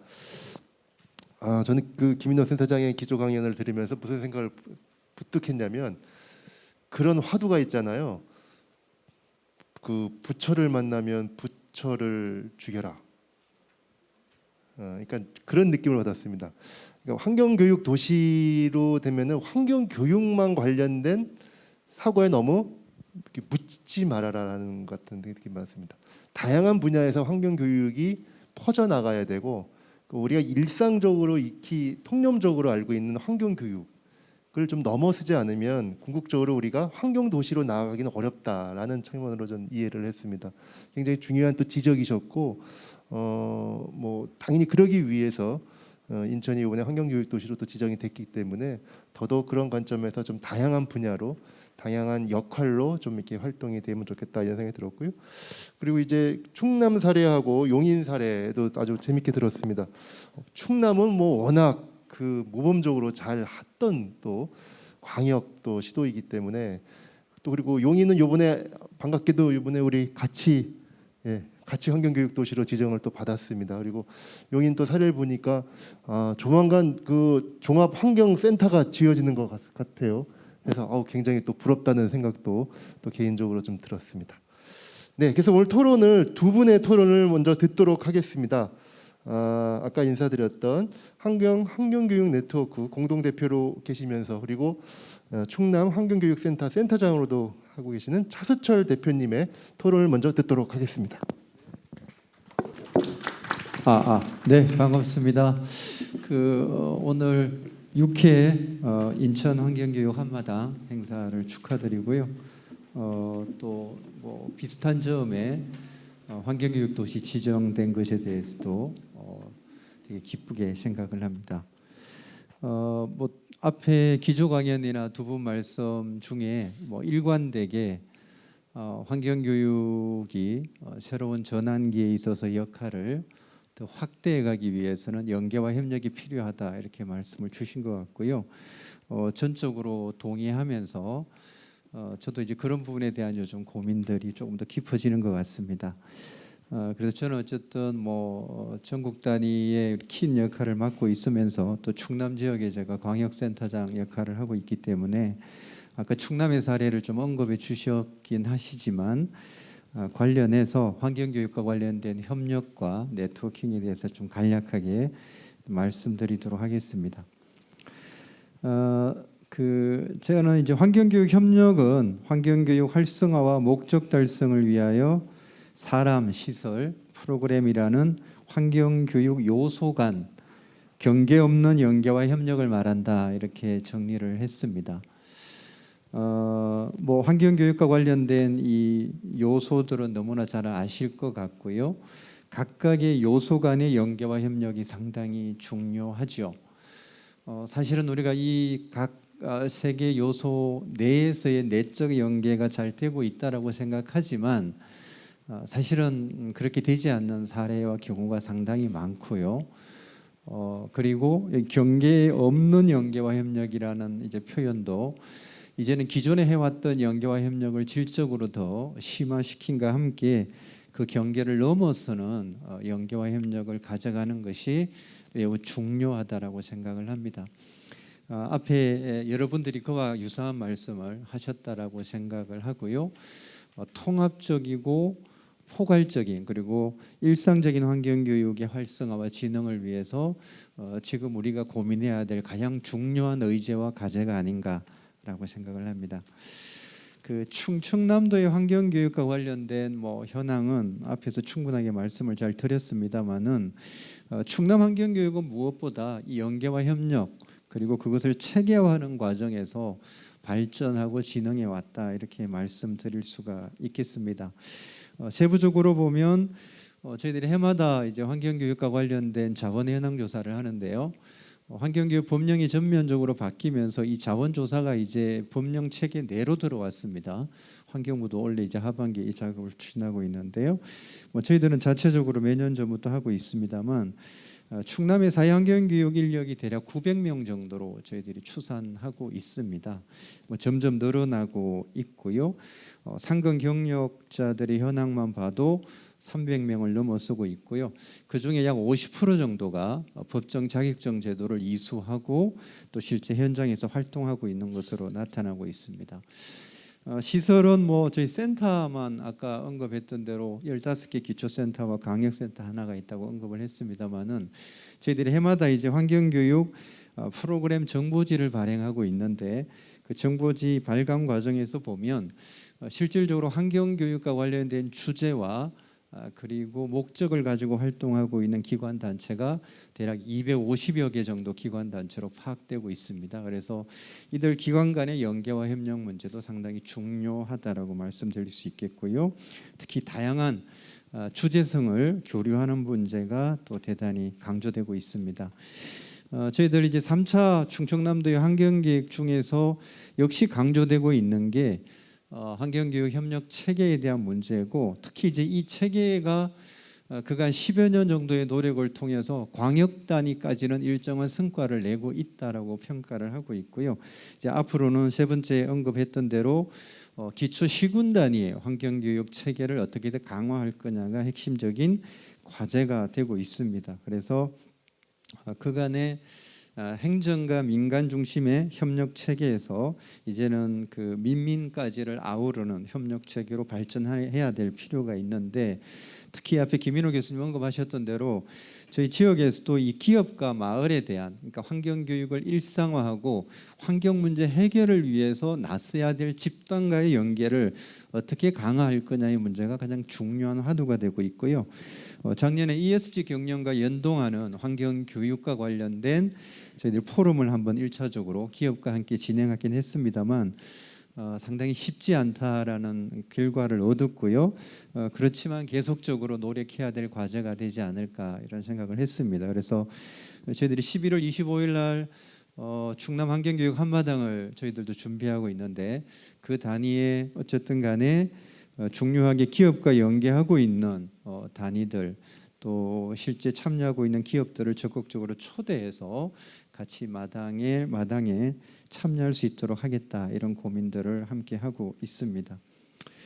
환경교육 도시와 관련한 부분은 아까 오정석 팀장님께서 언급하셨던 대로 민간의 주도로 민간 협력에 의해서 지금 환경교육 도시가 좀 추진되고 있는데 저희들이 이제 천연도 과제와 관련해서 오늘 주신 몇 가지 좀 그 의미 있는 제안들이 있어서 적극적으로 좀 고민을 해보려고 합니다. 특히 사회환경교육기관 지정제와 관련해서는 환경교육도시 사업 예산에서 기관 지정 단위에 대한 일정한 예산을 집행하고 또 그것들이 활성화될 수 있는 마중물 역할로 한번 시도해 보면 좋겠다라는 좋은 말씀 또 힌트를 얻어갑니다. 저희들 이제 그 환경교육과 관련된 여러 가지 그 협력 체계들이 있습니다만 앞으로는 환경교육 도시를 거점으로 해서 그 정책을 기반으로 아마도 강화될 거라고 생각합니다. 아까 모두에 말씀드렸던 대로 광역이 아니라 기촌 시군 단위의 환경교육 협력과 체계 구축 문제가 중요한데 그 사업의 핵심적인 아마 그 과제가 또는 그 통로가 저는 환경교육 도시가 되지 않을까 싶어서 충남은 해마다 환경교육 한마당을 시군 단위로 순회하면서 개최하고 있고요. 3년 전부터는 그 환경교육 도시 기초지자체 수행 과정에서 그 지방자치단체가 환경교육 도시 선언을 할 수 있도록 그리고 선언과 함께 기초 단위의 환경교육 협력 체계 구축을 시작할 수 있도록 그런 통로 역할로 저희들이 활용하고 있다 이런 말씀을 드릴 수 있겠습니다. 나머지 내용은 좀 참고로 하시면 좋겠고요. 충남의 환경교육 협력 발전 과정과 방향과 관련해서 앞에도 언급을 드렸습니다만 첫 번째는 이제 대상과 영역의 확대가 상당히 중요하다라고 생각을 저희들도 하고 있습니다. 노동자뿐만이 아니라 CEO, 특히 대학, 농민, 국민, 공공기관 전문가 등을 좀 아우르는 도민적인 협력과 연계들을 강화해야 될 필요가 있고요. 앞에서 언급하셨던 대로 평생교육, 특히 자원봉사, 사회경제 영역, 또 마을 만들기 이런 단위들과의 어떤 그 연계 모색도 상당히 중요할 것 같습니다.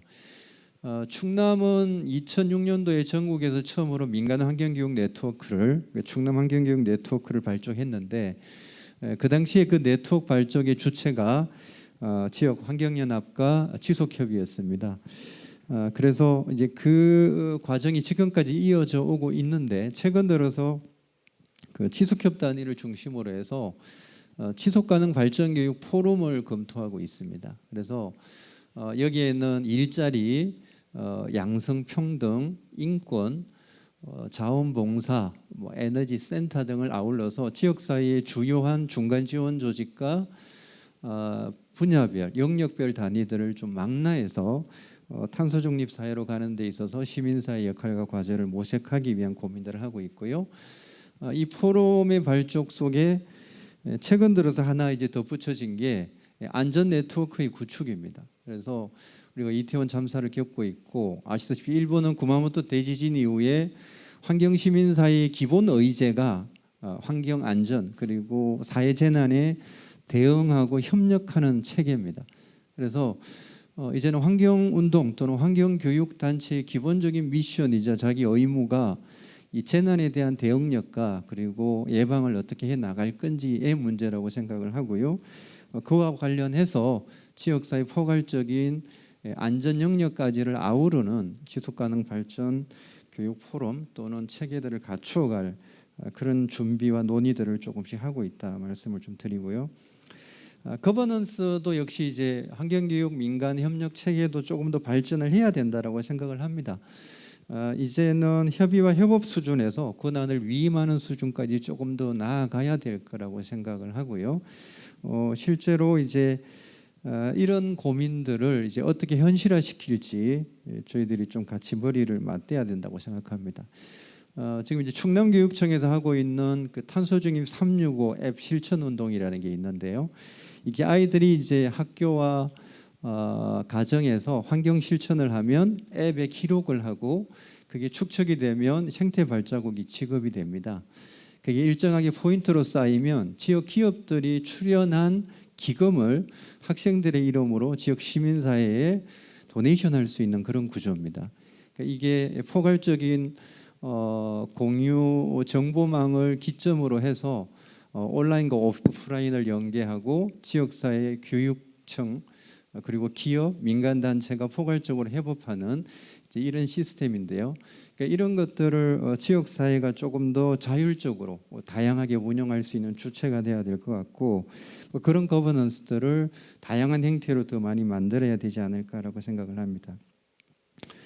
끝으로 이제 문제 해결형 실천 거버넌스로 좀 나아가야 되지 않을까라고 생각을 합니다. 그래서 아까 언급하셨던 대로 김인호 교수님 학습 계좌제 문제라든지 또는 환경교육이 이제는 기존에 해왔던 저는 체험이나 또는 일반적인 학습 과정 이런 교양의 과정들을 좀 넘어서서 우리 사회의 혁신 과제들을 접목시키고 그것들을 지역사회에서 협업적으로 풀어가는 노력들을 해야 되겠다라고 생각이 들고요.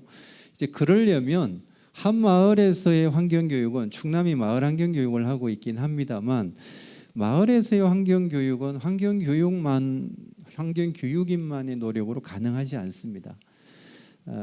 또 다르게 이야기하면 마을 만들기가 마을 만들기 지원센터의 노력만으로 절대로 가능하지 않죠.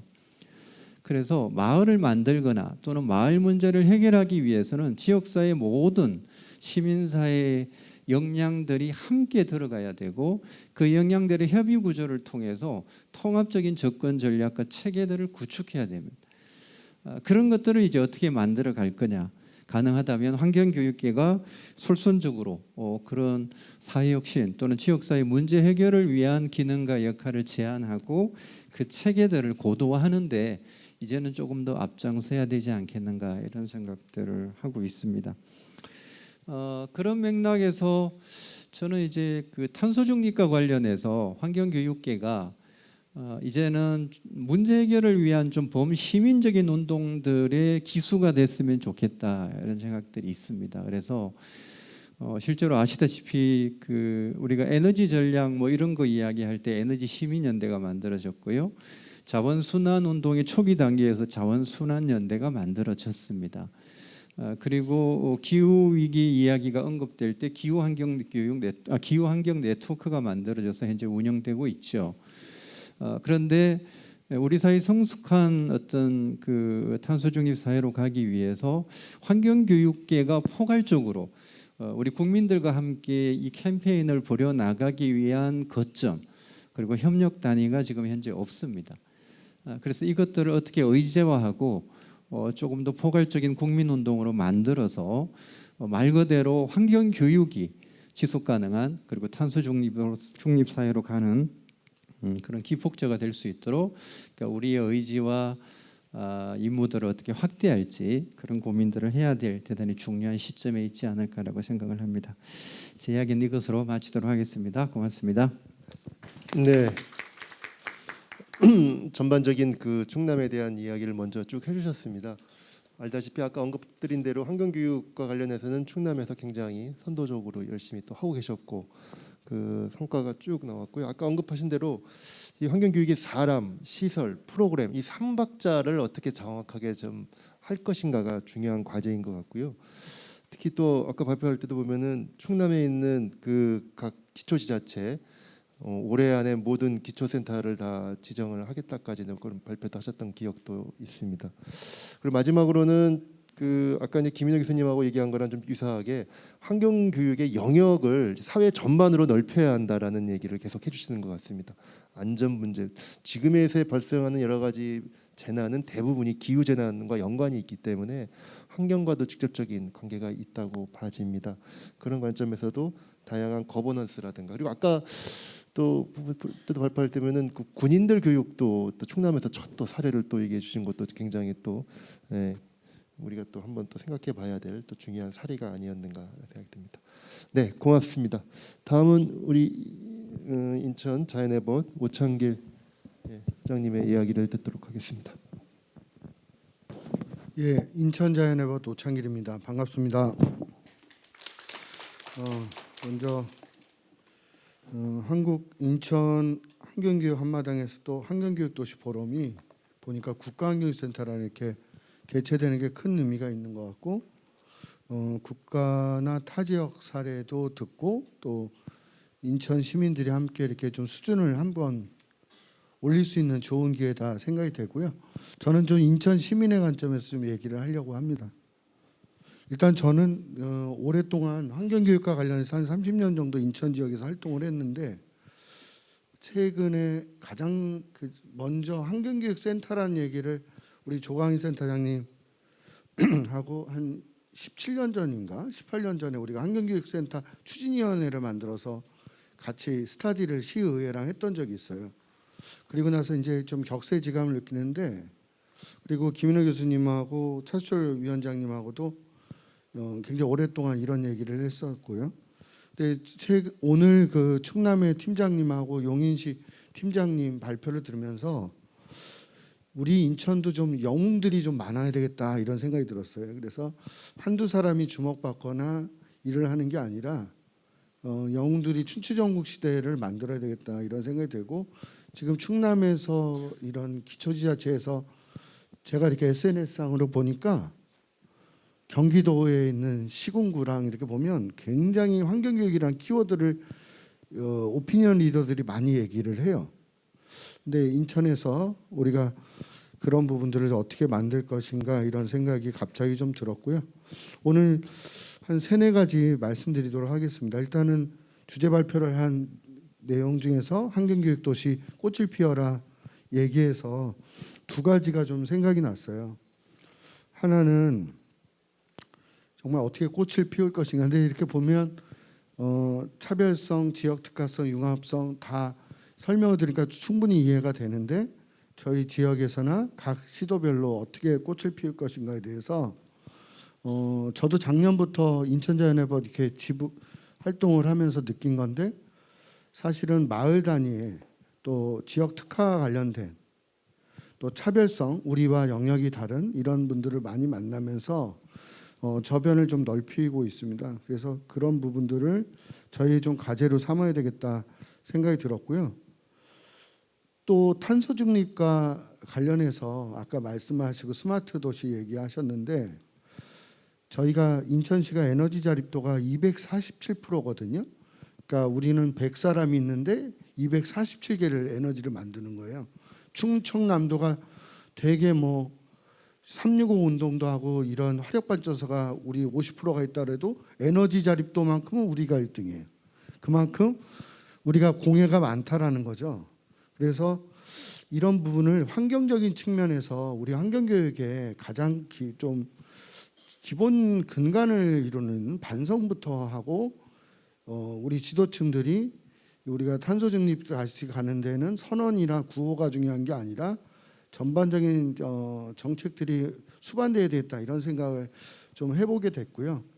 그다음에 두 번째는 한 5년 전인가요? 제가 일본의 스마트 도시를 시찰할 기회가 있었는데 토야마시라는 데가 스마트 도시로 지정이 됐어요. 근데 브리핑도 듣고 막 이렇게 오늘 김인호 교수님 같은 얘기를 많이 전문가들 들었는데 마지막으로 이런 얘기를 하더라고요. 거기에 토야마 시내에 다니는 그 경전철이 있는데 일요일 날은 두 가지 경우에 무료래요. 하나는 뭐냐면 아까 꽃을 피워라 때문에 제가 생각이 났는데 화분이나 꽃다발을 가지고 타는 사람은 무료예요. 그리고 두 번째가 조선 할아버지나 할머니가 손자랑 같이 타면 무료예요.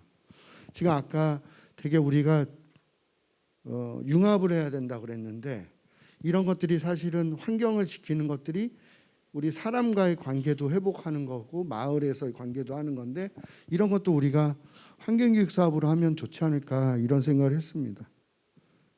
그랬고요. 한 3-4가지 더 말씀드리면 저희가 니시노미야시를 2004년인가 방문할 기회가 있었고 2006년부터는 한 18년도까지 계속 갔었던 것 같아요. 일본의 처음에 환경학습 도시인데 거기서 제일 인상적인 거는 예산이 많이 안 쓴다. 그러니까 경마장을 환경교육센터로 만든다든가 오래된 청소년 시설을 산림 환경교육센터로 만든다든가 그 다음에 도시 안에서는 하천환경교육센터가 상가로 사용하던 이런 식당을 개조해서 만들었거든요. 근데 이런 부분들을 우리 여기 계신 분들 중에 많이 가보셨을 텐데 이런 것들을 저 센터가 있고 또 하나가 환경카드라는 게 있어요.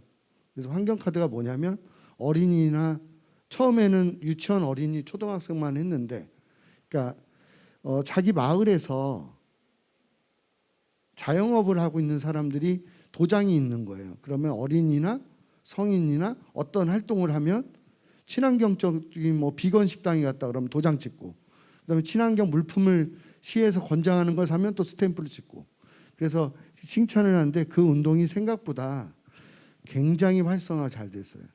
근데 거기서 활성화 잘 된 거는 제 생각에는 뭐 결론에도 얘기하려고 그랬었는데 마을 공동체가 있기 때문에 그랬거든요. 그리고 또 하나가 민간의 힘이었어요. 민간의 힘.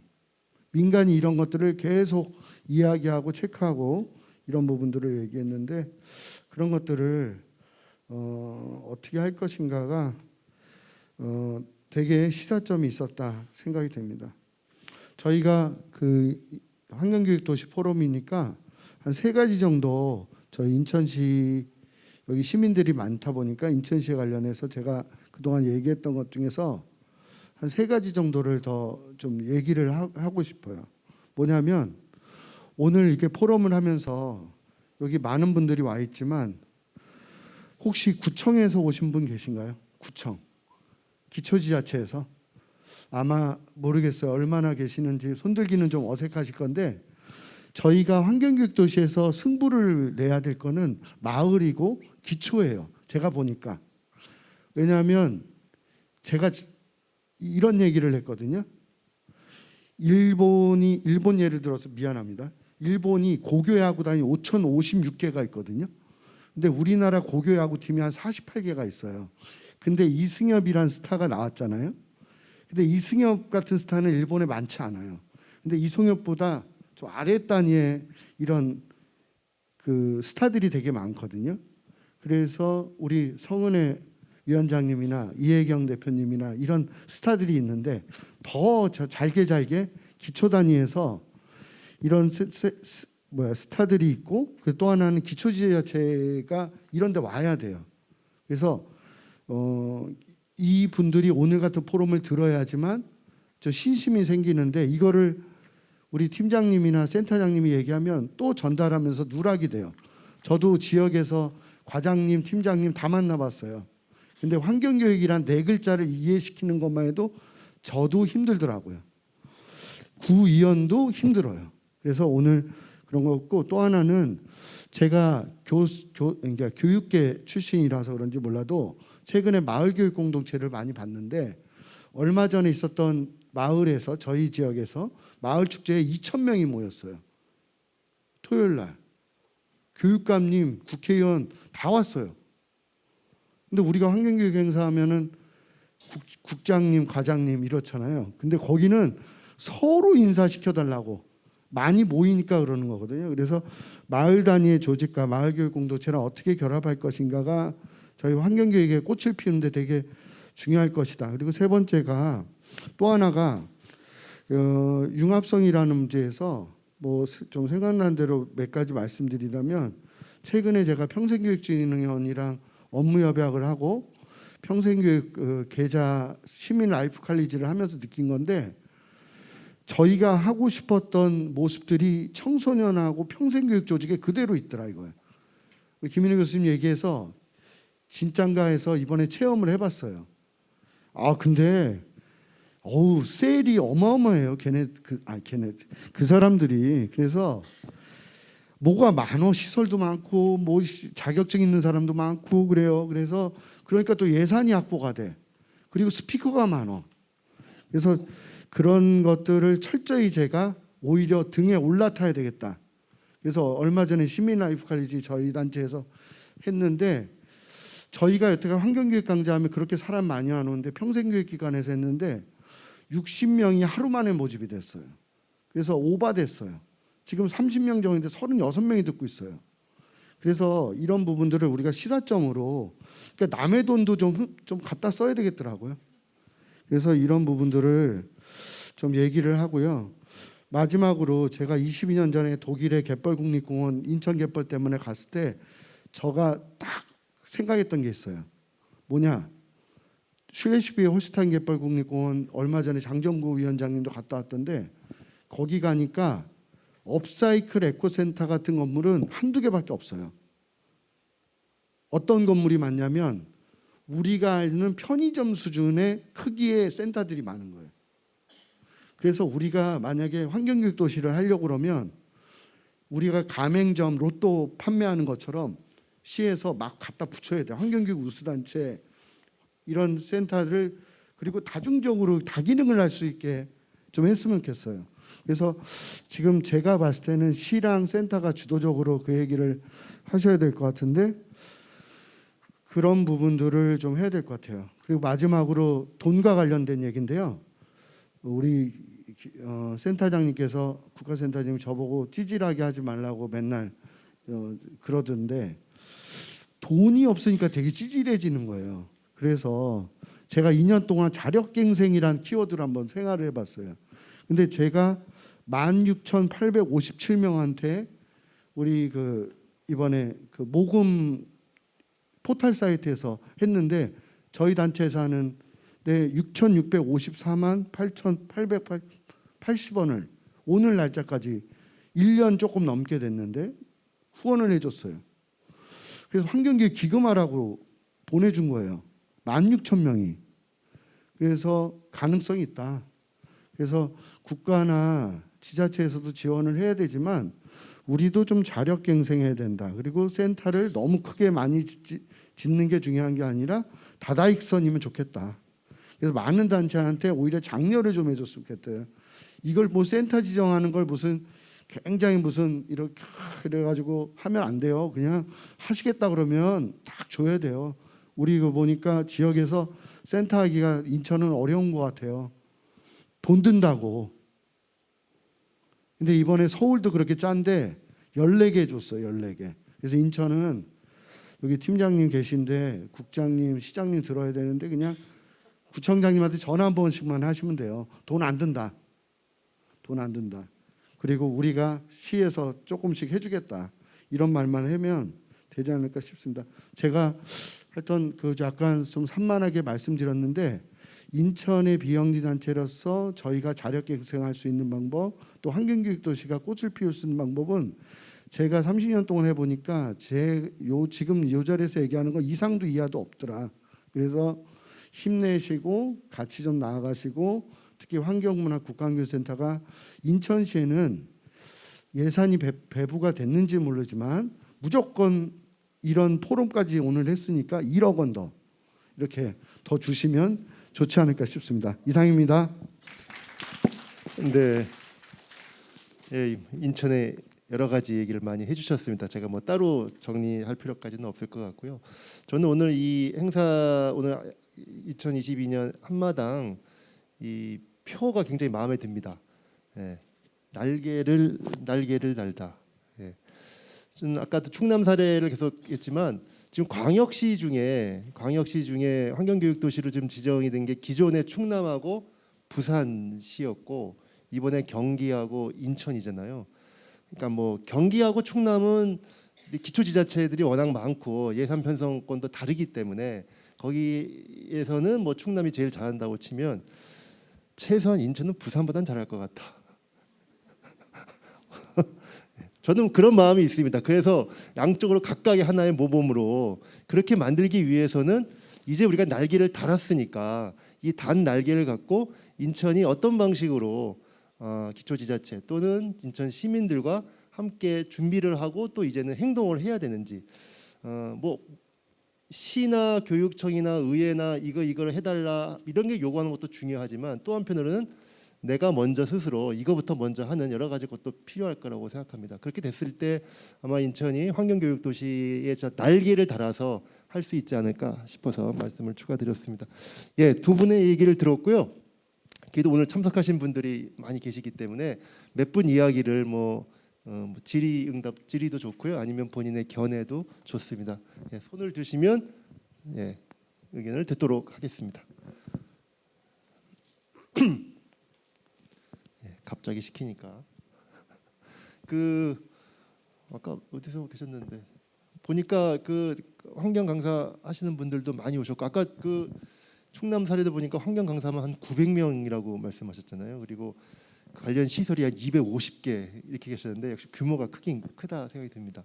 인천도 뭐 나름대로 굉장히 열심히 또 하고 있고. 근데 예, 누구 발언하실 분? 예. 다 빨리 가시고 싶으신가 보다. 예.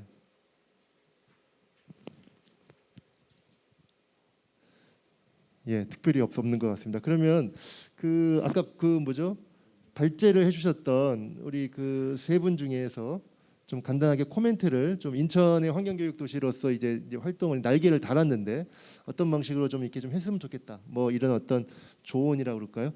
그런 거를 좀 한마디씩 좀 해주시면 고맙겠습니다. 먼저 우리 충남 그쪽 짧게. 네, 충남도청에서 환경교육 업무를 담당하고 있는 오종석 담당인데 저도 이제 환경교육을 업무를 맡은 지가 올해 1월달에 왔습니다. 1월달에 왔는데 제가 여기 오면서 제일 먼저 느낀 것은 우리 충남도가 환경교육도시로 지정을 받았다. 그 얘기를 하더라고요. 그러면은 우리 충남도는 뭐가 잘해서 받았냐 그 문제를 가지고 고민을 해봤고 올해 예산을 처음으로 교육도시 예산을 국비 2억을 지원해줬습니다. 그래서 도비 2억을 받아서 저희가 제일 먼저 고민한 것은 환경교육도시라고 하면은 우리 환경교육도시라 어떤 특화된 사업이 있어야 될 거 아니냐. 그것을 가지고 중점적으로 고민을 해봤습니다. 그래서 첫 번째 저희가 고민했던 게 모든 교재라는 게 부모는 거의 비슷하지 않나 하는 생각이 들어서 우리 충남의 어떤 자연환경, 우리 충남에 가지고 있는 환경 문제를 가지고 교재를 한번 만들어 보자. 그게 첫째 사업이었고요. 환경교육 주간을 맞아서 기념식을 하는데 우리 충남 하면은 논산훈련소도 있고 계룡대, 군부대도 있고 있는데 군인들하고 지금까지 한 번도 뭐 한 게 없지 않냐. 그래 군인을 상대로 해서 뭔가를 해보자. 그래, 처음에는 논산훈련소를 시작을 하려고 했는데 조금 어렵더라고요. 그래 쉬운 데로 가자 해서 계룡대로 가서 이제 계룡대는 3군 본부가 있습니다. 근데 3군 본부가 있고 계룡대 근무 지원단이라 해서 3군 본부 근무 지원을 해주는 인원이 한 2,000명이 근무하고 있어요.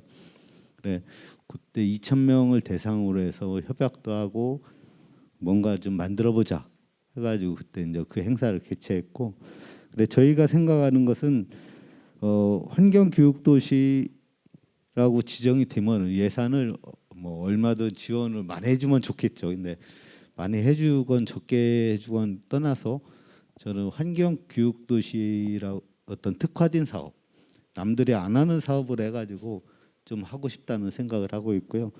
내년도 사업은 또 올해 하지 않은 사업. 저 얼마 전에 우리 센터장님한테 제가 요구한 건데 우리 평생학습원하고 뭐 협약하신다고 해서 그 협약 내용 좀 달라. 제가 하고 싶었던 것은 어떤 학생 교육보다 그 평생학습으로 해서 연계해서 어떤 환경교육 연계 방안 또는 우리 사회 기업인들이 뭐 ESG 경영을 자꾸 얘기하는데 사실 ESG 경영을 말로만 하지 실질적으로 하는 게 좀 부족하다는 생각이 들어요. 그래서 뭐라 하죠? 그분들의 모임을 하고 있는데 그분들에 가서 ESG 경영에 대해서 다시 강요해주고 그 사람들을 뭐 설득해서 저희 환경 파트로 끌고 들어오고 싶은 그런 생각을 가지고 있는데 좀 어렵더라고요 해보니까. 예. 근데 한번 그런 쪽으로 도전을 해서 새로운 남들이 안 하는 부분을 먼저 뚫고 가야 되지 않나 생각합니다. 네, 고맙습니다. 네, 고맙습니다. 우리 용인시 김팀장님도 인천시의 조언을 한번 해주시죠. 네, 아니 인천 워낙 뭐 잘 하시고 계셔서 이제 함께 이제 환경교육 도시가 지정이 됐고 이제 광역 차원에서 하시는데 이제 같이 협업 어떤 공유하고 좋은 사례들에 대한 공유하고 함께하는 그런 부분들이 굉장히 좀 중요한 것 같습니다. 그래서 좋은 사례들은 좀 나누고 좀 그런 기획 단계부터 그런 완료한 그런 절차들을 함께 나누면서 좀 함께 이렇게 좀 정보 교류가 됐으면 좋겠습니다. 예. 네, 고맙습니다. 예, 김인호 센터장님도. 마이크가 되네요. 네. 저는 그 10개 정도가 됐기 때문에 아직 규모가 만들어진 건 아니지만 그래도 4개 있을 때보다 10개의 도시가 있으니까 저는 한 3가지 정도 역할을 했으면 좋겠어요. 하나는 아까 제가 마지막에 보여드린 것처럼 환경교육 도시 협의회를 만들었으면 좋겠다. 그건 국가가 만들기 어렵고 환경교육 도시들끼리 모여서 우리가 어떻게 앞으로 가고 어떤 일을 해야 될지 서로 학습할 수 있는 기회가 있으면 좋겠다는 생각이 들어요. 우리가 날 때부터 맞박에 환경교육 도시 이렇게 쓰고 태어나는 게 아니기 때문에 시대가 요구하는 환경교육적인 책무라고 하는 게 무엇인지 우리가 알아내는 것도 환경교육 도시의 역할이라고 저는 보거든요. 그래서 그런 협의체를 만들었으면 좋겠다. 그리고 또 한 가지는 오늘 같은 날, 즉 환경교육 도시 포럼을 일반 시민들을 대상으로도 하지만 저는 226개의 기초자치단체 공무원들 대상으로 저희가 어떤 일을 하고 있고 또 어떤 꿈을 갖고 있는지를 포럼을 운영했으면 좋겠다. 그래서 그 포럼을 운영하는 주간 도시가 있었으면 좋겠다. 그 도시를 저는 인천이 했으면 좋겠다라고 제안을 좀 드려요. 인천은 그동안 1, 2, 3회 인천 환경교육 도시 포럼을 했거든요. 그래서 저는 올해부터 인천자를 빼고 환경교육 도시 포럼은 늘 인천이 주관한다. 그래서 인천으로 다 모여라. 항상. 뭐 그러면 안 올까요? 네. 아마 인천은 우리나라의 관문이기 때문에 외국에서도 올 것 같아요. 그리고 저는 이제 국내형 환경교육 도시만 생각하지 말고 대한민국이 선진국이니 동남아시아, 중동아시아, 남미. 그러니까 왜냐하면 이 탄소 중립의 문제는 대한민국 사람만 잘한다고 해서 해결될 수 있는 면죄부를 얻을 수 있는 일이 아니거든요. 이제 우리가 갖고 있는 역량을 사실은 선진국답게 해외와 연계해야 됩니다. 그래서 인천시는 환경교육 도시면 저기 뭐 카자흐스탄이나 뭐 키르기스탄 아니면 저기 남미에 있는 뭐 페루랑 같이 협력을 하는 거예요. 도시랑. 그래서 그 도시가 환경교육 도시가 될 수 있도록 견인하는 일을 환경교육 도시로 예산을 왜 못 쓰냐는 거예요. 그러니까 저는 그렇게 이 넘어서는 일들, 그러니까 우리가 우리를 넘게 하는 아이디어와 노력들이 우리답게 또 환경교육 도시가 지구의 문제를 해결하는 거구나. 그래서 기재부도 야 아까 1억 더 주세요. 이거는 찡찡거리는 거예요. 그런 게 아니라 우리가 어떤 일을 할 수 있는지를 보여주고 1억을 달래든 100억을 달래든 1000억을 달래라고 얘기를 해야지 돈 없어서 일을 못한다는 거는 그건 사실 환경교육 도시가 아닌 거죠.